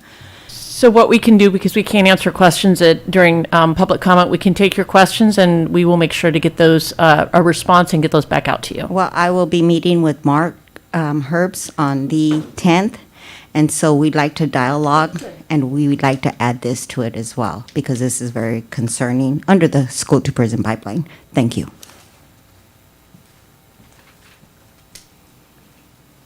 Is there any other comments from the public? Any comments or questions from our board? I see two lights. Trustee Maestas? Yeah, this is for on our MCS property. Will we get or thinking about the use of drones on? I'll give you an example. Drones are really neat to take pictures of a sporting event, right? Because you get kind of a neat aerial view of that sporting event. If we're in like a championship football game that's at a different site than our MCS sites, would that be a possibility for the school to use drone footage from that other site? So are we going to get something in that realm too? Great question, Trustee Maestas. I believe that is unfortunately not something that we can do. There are limitations as to when and how you fly the drones, which is why we have a proposed board policy. And I believe that as much as the former coach and me would love to see a drone hover over the football field and capture all the action, I don't believe that is permitted in the code. So. Part of this is also framing when and how we use drones. So that's the key to us getting a board policy and an administrative regulation on the unmanned aircraft systems, so that we don't do things that would put us in a bad spot. Okay, so on that same note, this grants permission to district employees and students, but what if another district is coming and we have some sort of engineering competition or rocket, something. I don't know. I'm thinking just ahead. And they ask if they can. Is there a clause we can put in there that's also at the discretion of the? Yeah, the last paragraph on the first page talks about other persons or entities other than our own employees or students. So that would be that, and then continuing on the second page. So there would be a process for the request and the approval of the request. Great. Those, Trustee Maestas, are we good? Okay. Trustee Marks? Thank you. I just really want to make a comment. I appreciate the clarification that it was board policy. I was going to ask you, is there a board policy for this? So I really appreciate that. And the explanation as to why it's happening now, because I thought, wow, this is new and really in some ways exciting, and in some ways it has, I see future needing more comments about, or not comments, but just determining what kinds of rules we're going to need if we need some more in the future, just because it's a drone. So, but it's really cool that Davis High School wants to do this, and they want to have their students have access to learning how probably to make them. I'm guessing that's what you talked about, and then following the rules, the state guidelines, the county guidelines, and all of those. So I think it's a good opportunity for our students to know where the boundaries are and just how to follow them. So I'm excited. I think it's cool that our kids are going to get to actually try this out. Thanks. Vice President Brown? Yes, I too am glad to see that we are making advancements towards new technology and new opportunities. So lots to learn there. Just a question for the district. Do we have any thoughts or recommendations that are coming forth about how the district would use drones in any capacity at this time? We have not had that discussion internally as far as any security issues or anything like that. This was brought to us again by the Public Service Academy instructor who is a firefighter for Keys, I believe, and is licensed to fly drones, and so that was the first request we've had. We haven't had any discussions as a district as far as taking pictures of our facilities, being able to, I mean, it could be used in that manner, but we have not discussed purchasing a drone or using it on a district-wide basis. Thank you. Thanks. Is there any other comments or questions? Seeing none, do I hear a motion, and bear with me for a second, do I get a motion to approve the first reading of the proposed draft of Board Policy BP 3515.21, unmanned aircraft systems, drones, and review of proposed draft administrative regulation AR 3515.21, unmanned aircraft system, drones, and Exhibit E 3515.21, permit for use of drones over district property. Trustee West, I hear a motion from Trustee West. Do I hear a second? Seconded by trustee Maestas. All those in favor say aye. Aye. Any opposed? Hearing none, motion passes. Okay, we're moving on to, thank you very much, Mr. Surley. We'll be moving on, but to discussion of naming of schools / facilities. Again, Mr. Surley. Yes, thank you. Good evening again. Tonight, we're going to talk about recently constructed school buildings and facilities and the naming of those school buildings and/or facilities. Board policy 7310 will be reviewed. Administrative regulation 7310. We were going to share with the board existing and under construction and planned buildings and facilities that are coming up. We're going to ask the Board of Education to provide us input on which of the buildings identified you would like us to engage the community in the naming process as outlined in board policy and AR 7310 and next steps. So although the board policy includes renaming a facility, this presentation will focus on naming of buildings and facilities in recognition of, as you can see stated here, individuals living or deceased, and entities that have made outstanding contributions to the school community, individuals living or deceased who have made contributions of statewide, national, or worldwide significance, and the geographic area in which the school or building is located. Our administrative regulation was revised to include ensuring consideration of individuals representative of the racial, ethnic, and cultural diversity of the community for naming of the following facilities or grounds. And that would be auditoriums, libraries, multipurpose rooms, gymnasiums, stadiums, athletic fields, and cafeterias. Newly constructed school buildings or playground structures, going back about 4 years, because Burbank Cafeteria and new classroom wing was about 4 years ago. Davis High School Health Academy classroom wing, Bret Hart classroom wing, Lakewood new playground structure, Robertson Road a new playground structure, Insulan and Franklin new playground structures, and Wilson Cafeteria. Buildings that are currently under construction is the Johansson Fitness Center, Fairview Cafeteria, Shackelford Cafeteria, Tuolumne STEAM Academy, and Modesto High School Agricultural Facility. And then future school buildings and playground structures that are planned, cafeterias upcoming are Fremont, El Vista, Muir, Tuolumne, Wright, and Franklin. Playground structures will be installed at Fremont, Marshall, and Wilson. Elliott new shop facility, Elliott new cafeteria, and at Davis Culinary Arts Wing. I apologize, what's not on here will be 4 tracks at our junior high schools.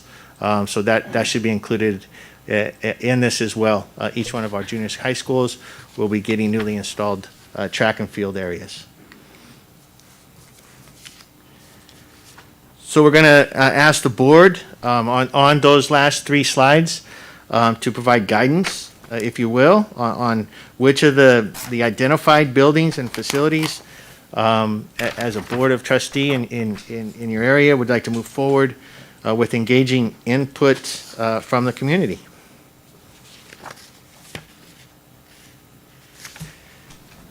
And we can do that now. Oh. And then. Okay, does anyone want to get us started? Do we go out to public first on this one? I thought we were done with. We'll finish up and then go out to the public when we're done with the presentation, or we can go through and then come back to this whichever the board so desires. I think you go to the public now, give feedback, and then you use that feedback in your discussion. Yes, sorry about that. We hadn't finished the presentation, so we didn't know the protocols to that. But yeah, let's start out with community. I already see one hand. Would you like to come up, Ms. Martinez?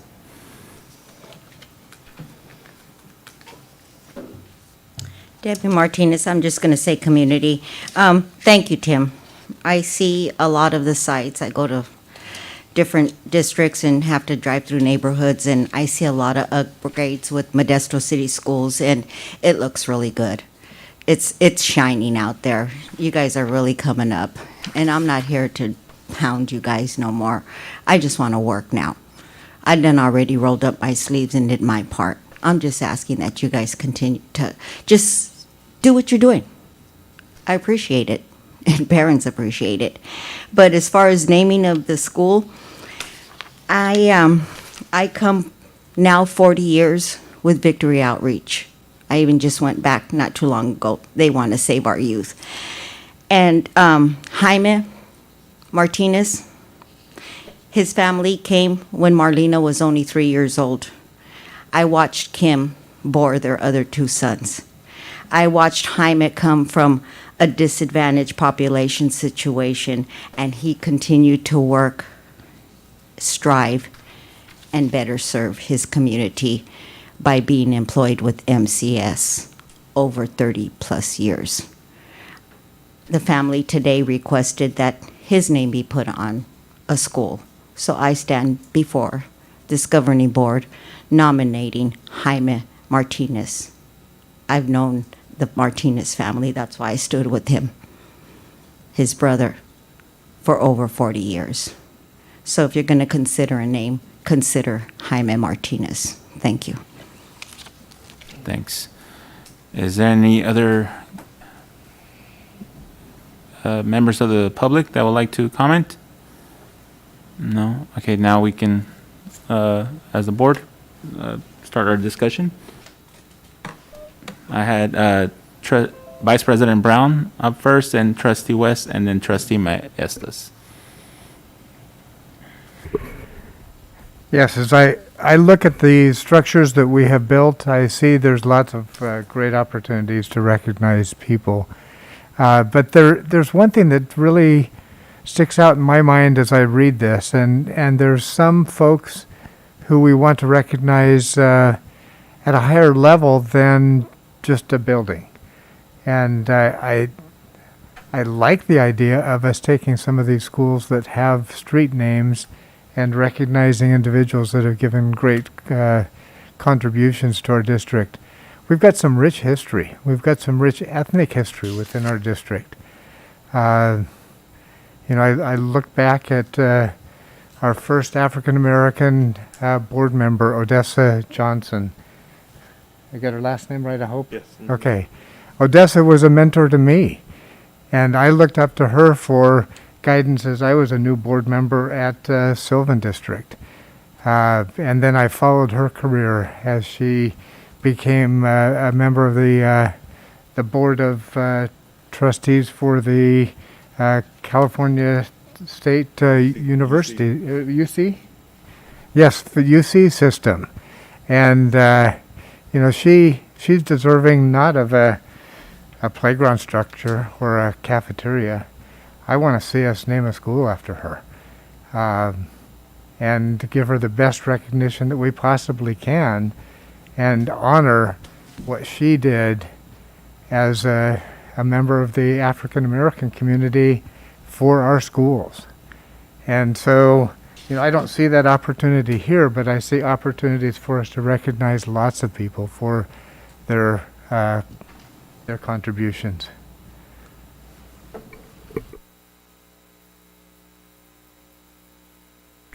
Trustee West?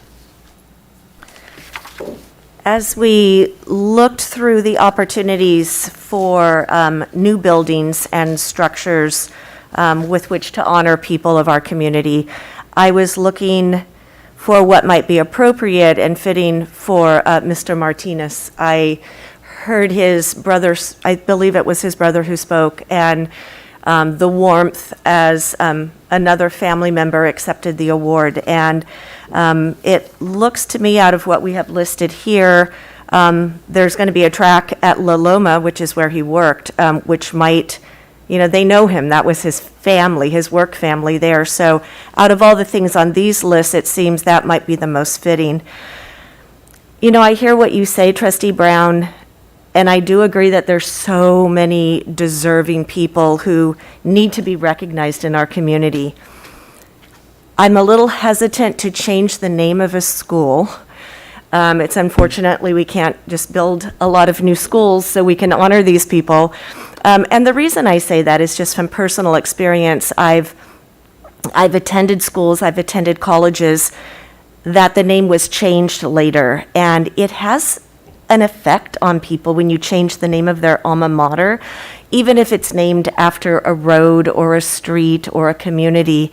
So I would want to know how it would affect other people when you change it, not only students who go there, but, you know, I think of families who they went to that school, then their children are going to that school. Some people, our district's old, have grandchildren attending those schools, and the name means something. And so how do we honor the people of our community with what we're naming things, but also we have to think about honoring the people who have an attachment to schools already, and a change of a name, no matter what, may be difficult for some of those families. So I think we have to take that into consideration as well.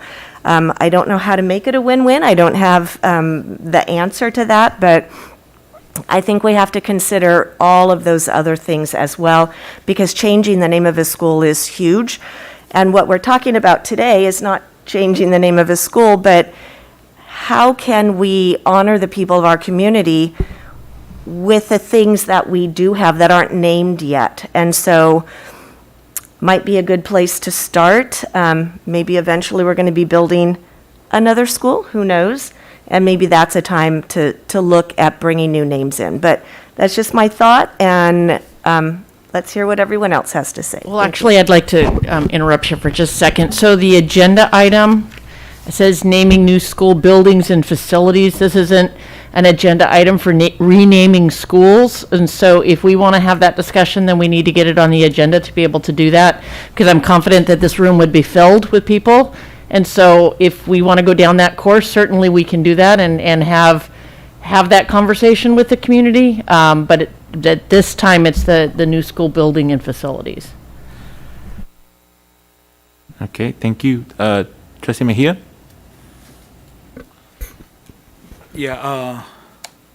Just my comments. It's too close to my heart. I think naming having someone represented with your name of your culture or ethnic group, it is huge. It makes an impact on you see yourself. I mean, we're talking about this conversations and at the statewide level with index studies and other things. So I think it's super important. But I do want to echo Vice President Brown saying that we need to find out, like, if we're going to get it to, if it's a person, you know, that has a high profile, that we don't name like a playground after them. I do agree with that component, but I do think we have lots of opportunities, and I want us to really do our due diligence, because sometimes when we create something, the folks that just come to the table are the folks that are really involved, and we need to really go deep into the neighborhoods, really go deep into those communities and get folks get their voices. It might take more effort, it might take more time, more energy, but if we really want to lift up those voices and see, and those kids see the representation, we need to really go deep and find out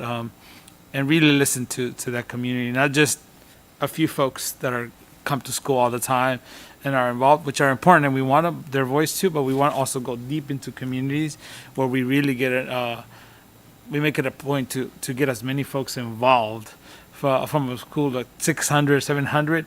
We need to have a real serious voice to be able to name that and figuring out ways to get it out there and promote it in community centers, in churches, and figuring places out close to where that school is to really have a really good buy-in when we do that process. Thank you. I have Trustee Maestas, then Trustee Urban, and then our student rep. Thank you. Yeah, I agree with a lot of what has already been said. We did have quite a few people that represented the one speaker, so I think you're right in that we will have a lot of people here to talk about that issue, and I think that we do need the community here to talk because it's a big thing. but I think that there needs to be a discussion. I honestly don't, I want to, I would like to honor as many people as possible. I don't see any reason why, I mean, this is my personal opinion, why all of these things listed can't be considered for some sort of recognition for somebody. I would put it back to the school to have them ask their community. We are getting, we have a playground structure that we have. We'd like to name it. What are your thoughts to the parents and to the, send out something with the students to their parents and see if there's any interest in naming that structure. Even a playground structure can be named for somebody that was important at that place or somebody that's important to the community. So I think we reach out to the communities for each of these spaces, but in my opinion, I'm not thinking I want to take anything off of this list. I'd like everything to be named for somebody, if that's a possibility. So that's my thought. Trustee Irvin? Yes, just to go back, I know we're not schools yet, but I was here 2 years ago when I recommended we named Robertson Road to be precise, before we revised the board policy for Odessa Johnson, and so I'm gonna continue that and reiterate what Trustee Brown said and her contributions. I worked on two of her campaigns in the kitchen cabinet when she was running for school board. She's been a mentor of mine ever since I got here. In addition to help raising hundreds of thousands of dollars for scholarships through the Women's Auxiliary that she was a member of. But I just wanted to, point that out. I know people in the community are looking at the board policy and they're going to be making some recommendations sooner rather than later. But also, I wanted to comment on the structures and the new buildings that are coming. That when we do recommend people, that we put the marketing behind it to make sure that if a building or a play structure is named, that there is some marketing behind that. Now this is, such and such, maybe Jaime Martinez, track, there, that is not, people still call it what it was called before. That we put behind the marketing to let the community know that track or that building is named for that person, so it doesn't become convoluted in the Loma Linda track. No, it's this person. This is the track official name of that particular building or structure, or else it gets lost in translation, so to speak. And so we want to prevent that from happening, because we want that memory of their name to be attached to that building or that structure. So it's not only up to the district, but the community to recognize that as well, whatever is named after the person, that they and all of their literature and all of the thing, hey, come attend, they're running on, just to use Mr. Martinez's name, Jaime Martinez track at Loma Linda Junior High School, or the school or the building, whatever that is, that we are part of that marketing process, and the community is part of that marketing process, because that's how it lives on in perpetuity. The same thing with, I know Trustee West said, what's in the name, but, I come from schools in Los Angeles. The names have been changed on schools I once attended, and none of us as alumni had any problem with it, because the person that it was named after had the attachment to the community. We could relate to them, now. We could relate to that name, because although it wasn't named that when we were there, the person that was named after, we was like, yes, duly noted, We don't mind saying, well, it used to be named Woodcrest Elementary, now it's named this. So, there's two sides to that, So, and I think it comes from the culture of the community that it's being renamed after. Like I said, we stayed away from names that were named after people, but roads and streets and things like that, it was, names were changed. So I just wanted to put that out there. So I'm going to remind the board again, Yes. this is not agendized, and what we're doing is not the role of the board right now. So just a friendly reminder that what we're talking about here is not agendized. Thanks. Duly noted. Student Representative Vananka? Thank you. I'm personally really glad that we have this item, that we're talking about this today, because I've heard many people talk about just wanting to see more schools named after people in the community that look like them. And I think that just as we're talking about schools and buildings and structures, we want to make sure that it reflects the diversity of our community. And I think today, the discussions that we're having, I think it sheds light on the importance of making sure that our community is engaged throughout the entire process. And I know that's mentioned in the policy, and I really like that. I think that at the end of the day, it should really just be, in the hands of the community to talk about what they want to name, how they want to name it, and I think it would be just more meaningful to them. And so I think going forward, just keeping that in the front of our minds is going to be important.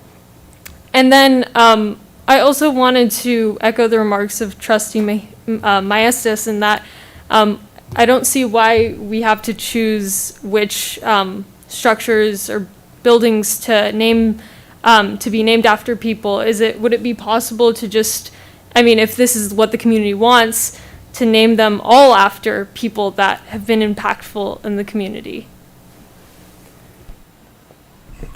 Thank you. I just want one more comment. So also the impact for the community, but I know we talked about also naming folks that like culturally and societally, because folks recognize important figures, even though they're not, for example, they're not from Modesto, but they resonate with the ethnic community. So that's also important to think about, not because I would just like it to be sometimes so localized, but we also forget that over the years we haven't had the opportunity to have that many folks be part of the system to be named all the schools after them. So the facilities after them. So just keeping that in mind, that being more openly, not just folks from locally be named after. Yeah, I think we added that on that Saturday to that board policy to be able to expand it out to more than Stanislaus County. So we do have that opportunity to be able to do that if that's brought forward from the community. Definitely. And I see it twofold. Trustee Mejia, you mentioned something around we need to prepare, we need to really go into the communities and ask the question, right? Because as you mentioned, there hasn't been, folks has always throughout times have mentioned names, and definitely they were valid to be named and recognized by our school district. Probably some names that we can't think of right now in this space even, right? But they're definitely deserving of it. And so I think that we need to do our due diligence in making sure that when we name whatever it may be, that we do it with the backing of community, right? And this is a great learning opportunity with something with these, which is right now we're looking at buildings, we're looking at play structures, we're looking at cafeterias. For bigger conversations as it is, as is the school naming, right? So I think that the first part is definitely that we need to make sure that we are talking to community, that we're working with community, and that we're really making sure that when we make those decisions, people are okay. Like they mentioned, it was like, yes, definitely, that makes sense. We named this building after an individual, that we can definitely see why it makes sense at our school, right? We feel identified. The second part to that is that yes, we have all these buildings and play structures, and I think I don't think that anything should be taken off the table to be named. And I would echo that is something that maybe starts from our schools, right? Because if we're looking at, that's a good, making sure that we're doing proper outreach to the community from the district level, it's going to be kind of complicated, right? It needs to start from, our schools, and I don't know. I mean, and having something in place where people get to nominate names, but then there has to be a process and meetings around that in our school sites, so that it's local. Trustee Marks, is there anything? I appreciate the conversation and really the decision-making process of naming schools and buildings and facilities, naming facilities and buildings that we have actually is what we're talking about tonight. And so I agree that it does need to come from the community that is around the school and what they would like to have named. And I didn't know if you were looking for tonight a priority list of, where to start, because as you're aware, when we do have these meetings to have the public come and give comment on who they would like to have the structure or the facility named after, it takes quite a long time because they're people that are loved and they're cared for. And so just that process, I know, so I'm looking at this and recalling naming facilities in the past and just wondering what the best course of action is for this and how, did you want us to decide a few structures now, a few in a few months? What is the process that you'd like us to go through for this? And that was kind of my question. And yes, there's people in the community that we love, and I just appreciate all the wonderful comments about Odessa Johnson because I got to work with her for 4 or 6 years on the board, and she was, like you all said, she was a great mentor, and it would be wonderful if we could honor her in some very special way. And I really appreciated the comments and hoping that we'll see how this conversation goes forward, but just to be careful with how we talk about it. So anyway, I just wanted to see what is the process and what would you like us to do tonight? Or are all these, are we just going to go back to the schools and ask them, would they like to have these facilities named, and do they have any idea from the public and the community of what they would like them to be named? So then the next slide talks about the process, and if you read through the administrative regulation for 7310, it talks about the process for naming or renaming of school facilities. The point of this was to get the board input, and I believe I have a clear understanding now of what the board desires before we go out and engage school communities, because as you see, once we do that, those recommendations are going to be brought back to you as a school board for approval. We wanted you to have an opportunity to give us input, provide your thoughts, which you've done. Thank you very much. And again, these slides were focused on newly constructed buildings.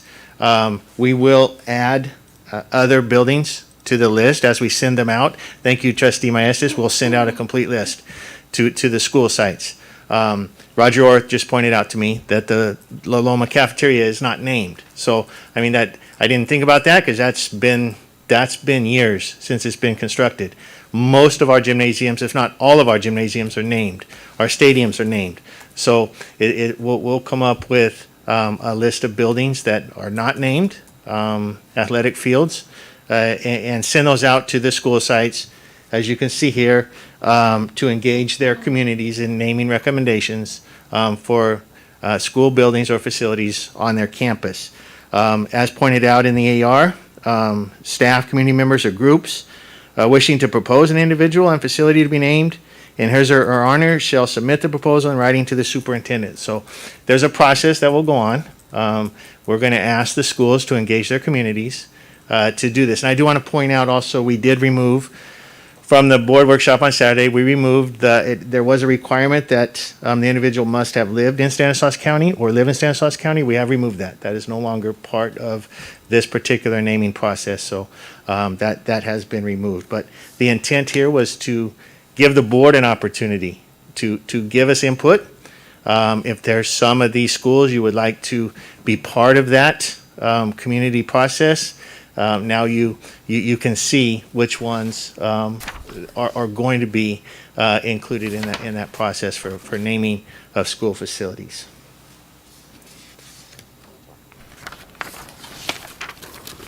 Vice President Brown? Yeah, I'd like to just propose, and I know this is not, this is a discussion item, not something that we're voting on tonight, but some of these facilities have, stand out as being more substantial than others. For instance, the STEM Academy building at Tuolumne is going to be a big deal. The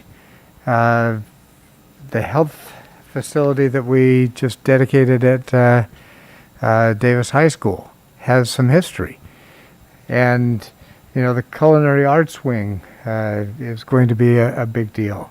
You know, the shop at Elliott is going to be representative of some interesting movement within opportunities for some students that haven't had opportunities in the past.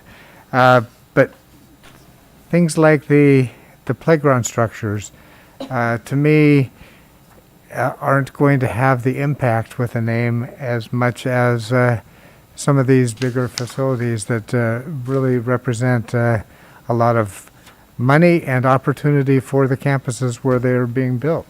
So I'd like to see some priority there, but then I'd also like to give opportunity for our staff and our families to, you know, pick from this list and say, you know, so-and-so has a history with the district, and it would be well represented to recognize this person with this structure.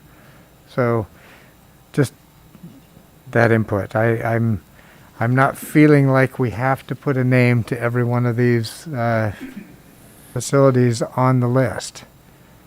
I think that we want to make sure that the names that we put with whatever we assign, it is a meaningful recognition for that individual.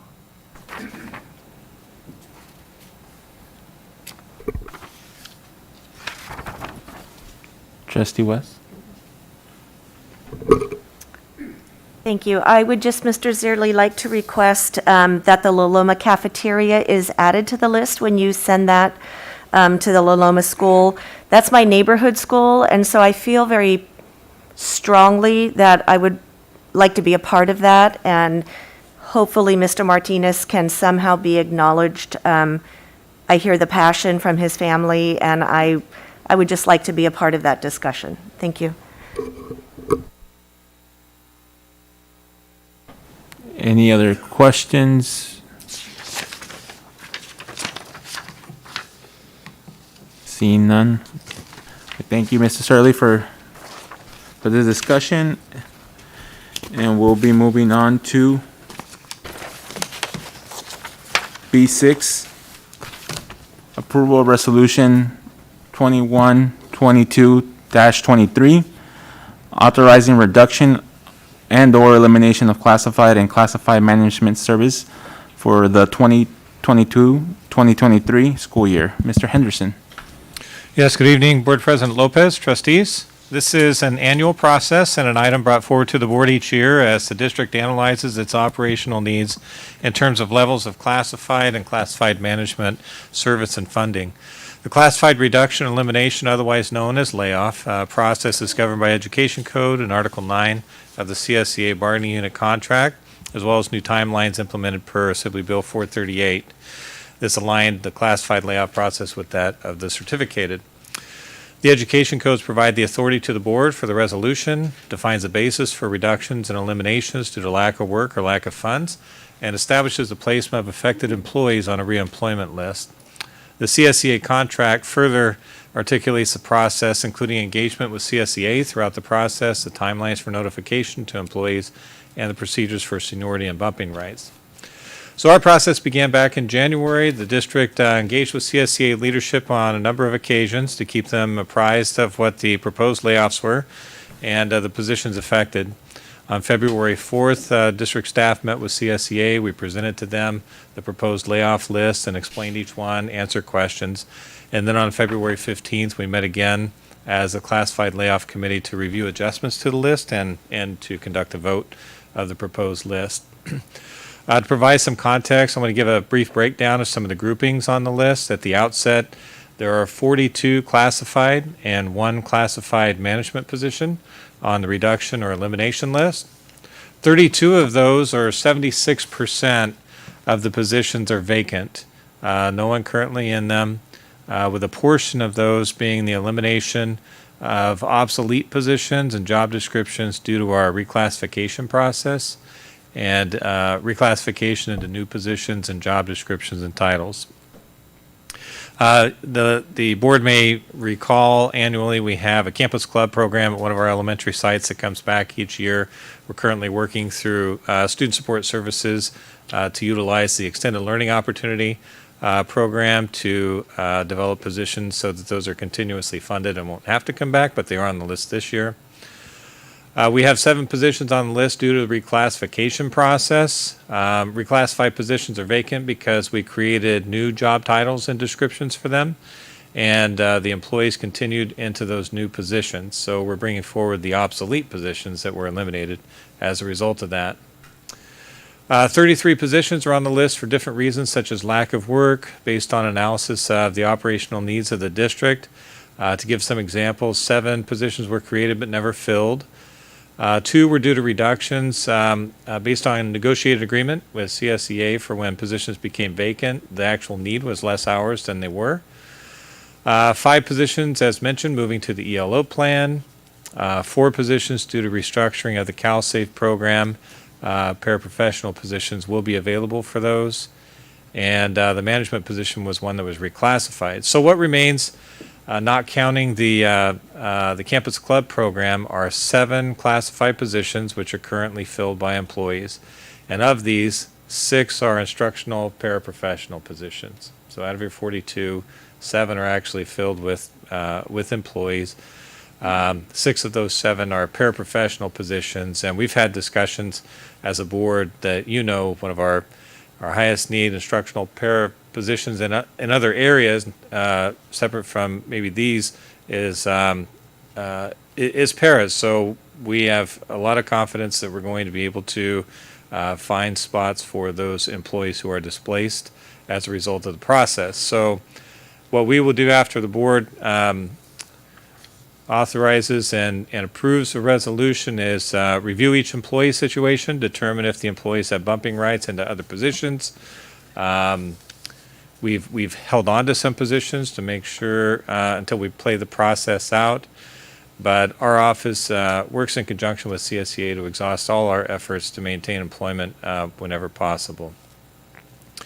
With that, it's recommended that the board approve resolution number 21, 22 to 23, authorizing the reduction and/or elimination of classified and classified management services for the 2022 to 2023 school year.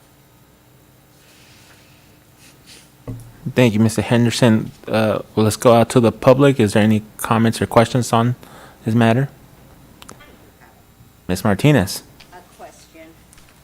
In saying all that, Mike, I know that you guys did a position for ambassadors. How did that turn out? Do you guys, is that off and running, or is that one of the vacants that never got off the ground? We'll add that to your conversation with Mr. Herbst. Thank you. Let's just go on record with that. Thank you. Thank you. Anyone else from the public? Seeing none, any questions from our board? Trustee West? I just have a quick question, Mr. Henderson, just to confirm. We have 6 positions that are paraprofessionals that are on the list, but we're feeling confident that we'll be able to find other positions for these paras. Is that what you were saying? That's correct. There are more than 6 paraprofessional positions on the list, but 6 that have actual employees filling the positions currently. Okay. So as we go through the process and identify the rights of the employees and what other available positions there are, it could be that those are eliminated because of a site funding source, but there's availability in paraprofessional positions within special education or a different program. So I am confident that we will have a landing spot for the folks who are paraprofessional. Okay, that's great. Thank you. Vice President Brown? Yes, I am always happy to hear that there is no physical layoff of an individual with a proposal like this. And so with that, I would recommend approval. Thank you. Is there any other question? So I will receive Vice President Brown, a motion to approve resolution number 21-22/23, authorizing the reduction and/or elimination of classified and classified management service for the 2022-2023 school year. Do I hear a second? Trustee Mejia. Seconds. All those in favor, raise your hand and say aye. Aye. Any opposed? Hearing none, motion passes, or approval passes. Okay, then we're going to be moving on to B7, and that is the approval of Modesto City Schools and California School Employee Association's collective bargaining agreement for 2021-2022. This again is Mr. Henderson. Yes, thank you again, Board President Lopez and trustees. It's my pleasure to bring this item forward, report that upon approval this evening, negotiations with CSEA will be concluded. The district and CSEA have reached this agreement after 2 negotiation sessions beginning in December 2021. So both the district and CSEA engaged in the process collaboratively and in good faith and quite expeditiously, actually, comparatively with other negotiation sessions. I think we're all motivated to reach agreement quickly. Some highlights in the agreement include an increase to the district contribution and the health and welfare benefits from $1,000 to $1,100 a month. There was some cleanup language regarding benefits enrollment, so the language is consistent with our current practice. A 4.5% ongoing increase to the classified salary schedule. One-time payment of $1,500 to each unit member employed as of December 31st of 21. We're excited about reaching agreement to consolidate our salary schedules for the early childhood education salary schedule and incorporate that into just one classified unit salary schedule. Reduction helps in the different schedules that we have and makes things more simplified. Increase of $200 to each longevity step from employees here from 5 years up to 35 plus years. You're very familiar with the work of the CIPD division and the 0.5% of base salary toward 6 hours of professional development. We reached agreement to continue that as well as as with the other units, add an additional 0.5 for additional 6 hours, so a total of up to 1% for 12 hours of professional development. As we just discussed in the previous item, there was legislation to affect the layoff procedure, so we were able to revise the Article 9 layoff procedure to be consistent with that language. We agreed to the same sick leave for COVID leave and that the other employee groups have, and actually reached agreement to establish a sick leave bank. This was an interest of CSEA. At the beginning of the year, where employees who are interested in donating sick leave hours to other employees who are not eligible for different types of leave can do so, and there will be a process to distribute those to help other employees. And then the reclassification process, an increase in the number of requests that they'll be able to bring for the next couple of years. So CSEA voted and achieved ratification from their members on February 9th, just a short time ago. And the agreement is consistent with our district goals, and the fiscal impact is as stated in the board item. So with that, in accordance with the Government Code 3547.5 and following consideration of the certification that the costs incurred by the district can be met It's recommended that the board approve the Modesto City Schools and CSEA's collective bargaining agreement revisions for 2021 to 2022. Thank you, Mr. Henderson. I'll go out to the public. Is there any questions or answers, or questions or comments on this? I'll reserve them all for Mark. Thank you. Coming back to the board, is there any questions or comments? Trustee West? Thank you for this. I want to appreciate the negotiations between the district and our labor group, and I'm really thankful that we were able to do this, along with the financial benefits that we are able to give. I want to just give our heartfelt appreciation to our classified members. They work hard, they've done so much, and I just want to express my appreciation for everything that our classified employees have done for our district, especially the last couple of years. Thank you. Thank you. Vice President Brown? Yeah, just want to clarify, this is a final step, that it's already been approved by the members of the union. Yes, sir. I think that's wonderful, and I want to echo what Trustee West has indicated, gratitude to our classified employees for all the work that they do. In many cases, they're the first faces that our kids see on campus. You know, they're the ones that wipe the tears and give emotional support before the kids hit the classroom. And, you know, the bus drivers, the people feeding them great nutritious meals, those cleaning up the messes left by the kids, you know, the campus supervisors, the secretaries, the people that reach out to and touch the parents first are usually our classified employees. And sometimes we take that for granted when we give recognition only to our teachers as being the important players in the equation. But you know, we're a whole family, we're a whole team, and we need each other's support, and our classified team is amazing. So thank you. Thank you, Vice President Brown. Is there any other comments from our board?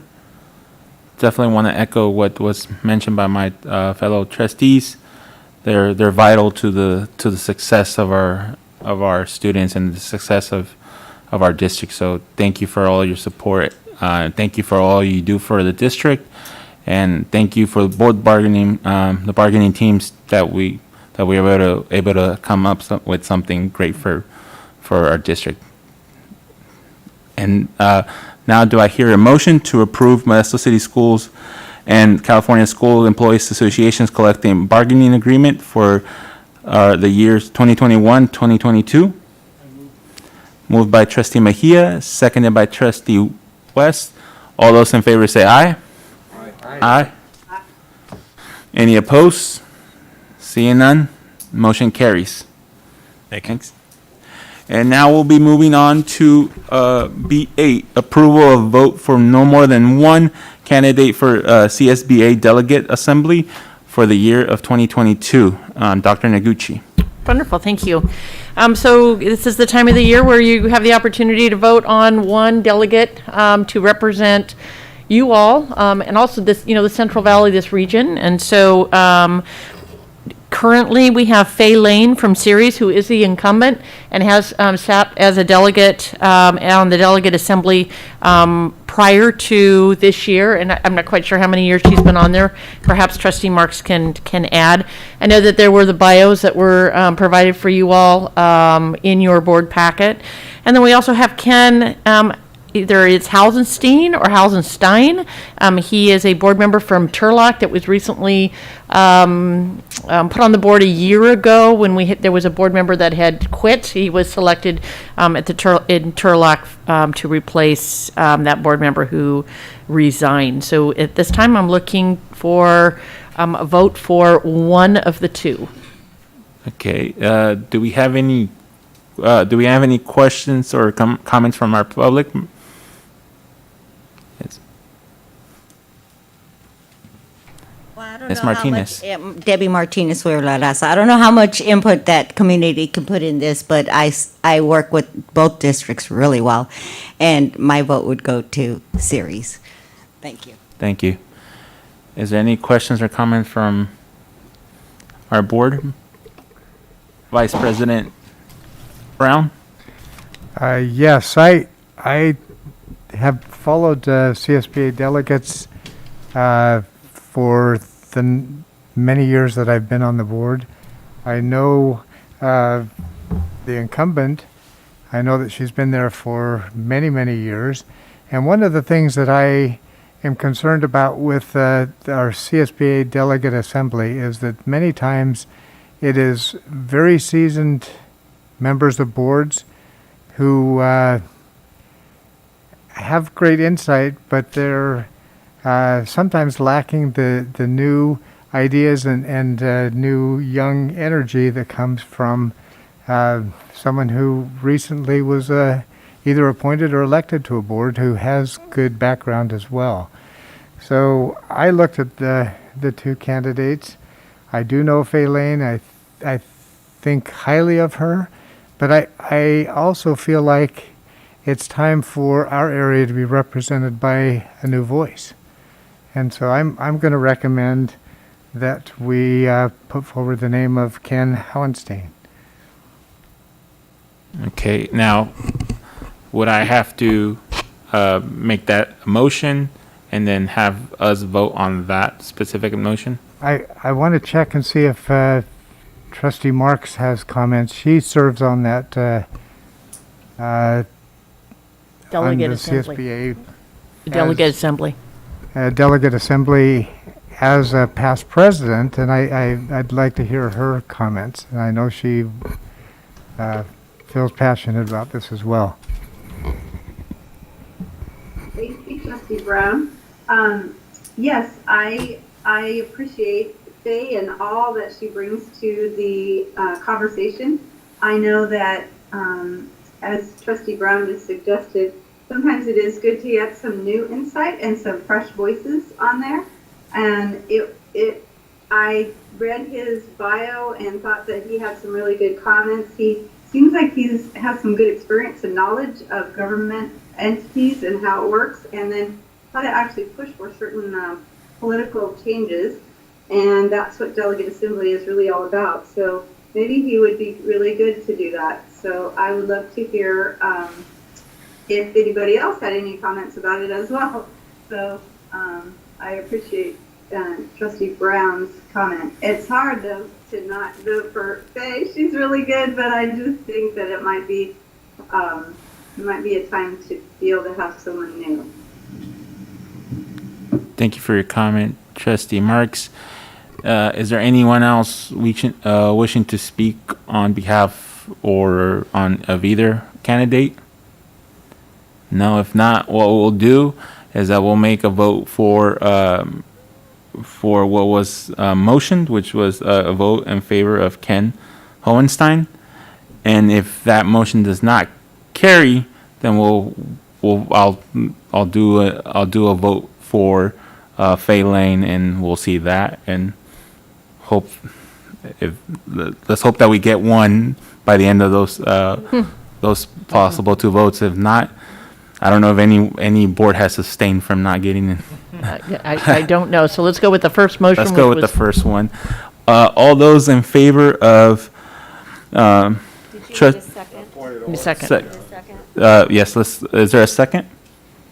I'm asking if you need one. Let's get a second by Trustee Irvin.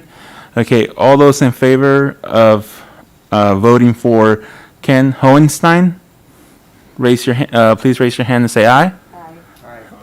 Aye. And Cindy, yes. So the ayes have it unanimously. Thank you, everyone. And now, items to be placed on future Board of Education agenda. Do I hear anyone wishing to bring something up in future board agendas? Seeing none, do I hear a motion to adjourn tonight's meeting? Motion by Trustee Mejia, seconded by Trustee Maestas. All those in favor say aye. Aye. Meeting adjourned. We'll see all of you back here on March 28th at 6 p.m.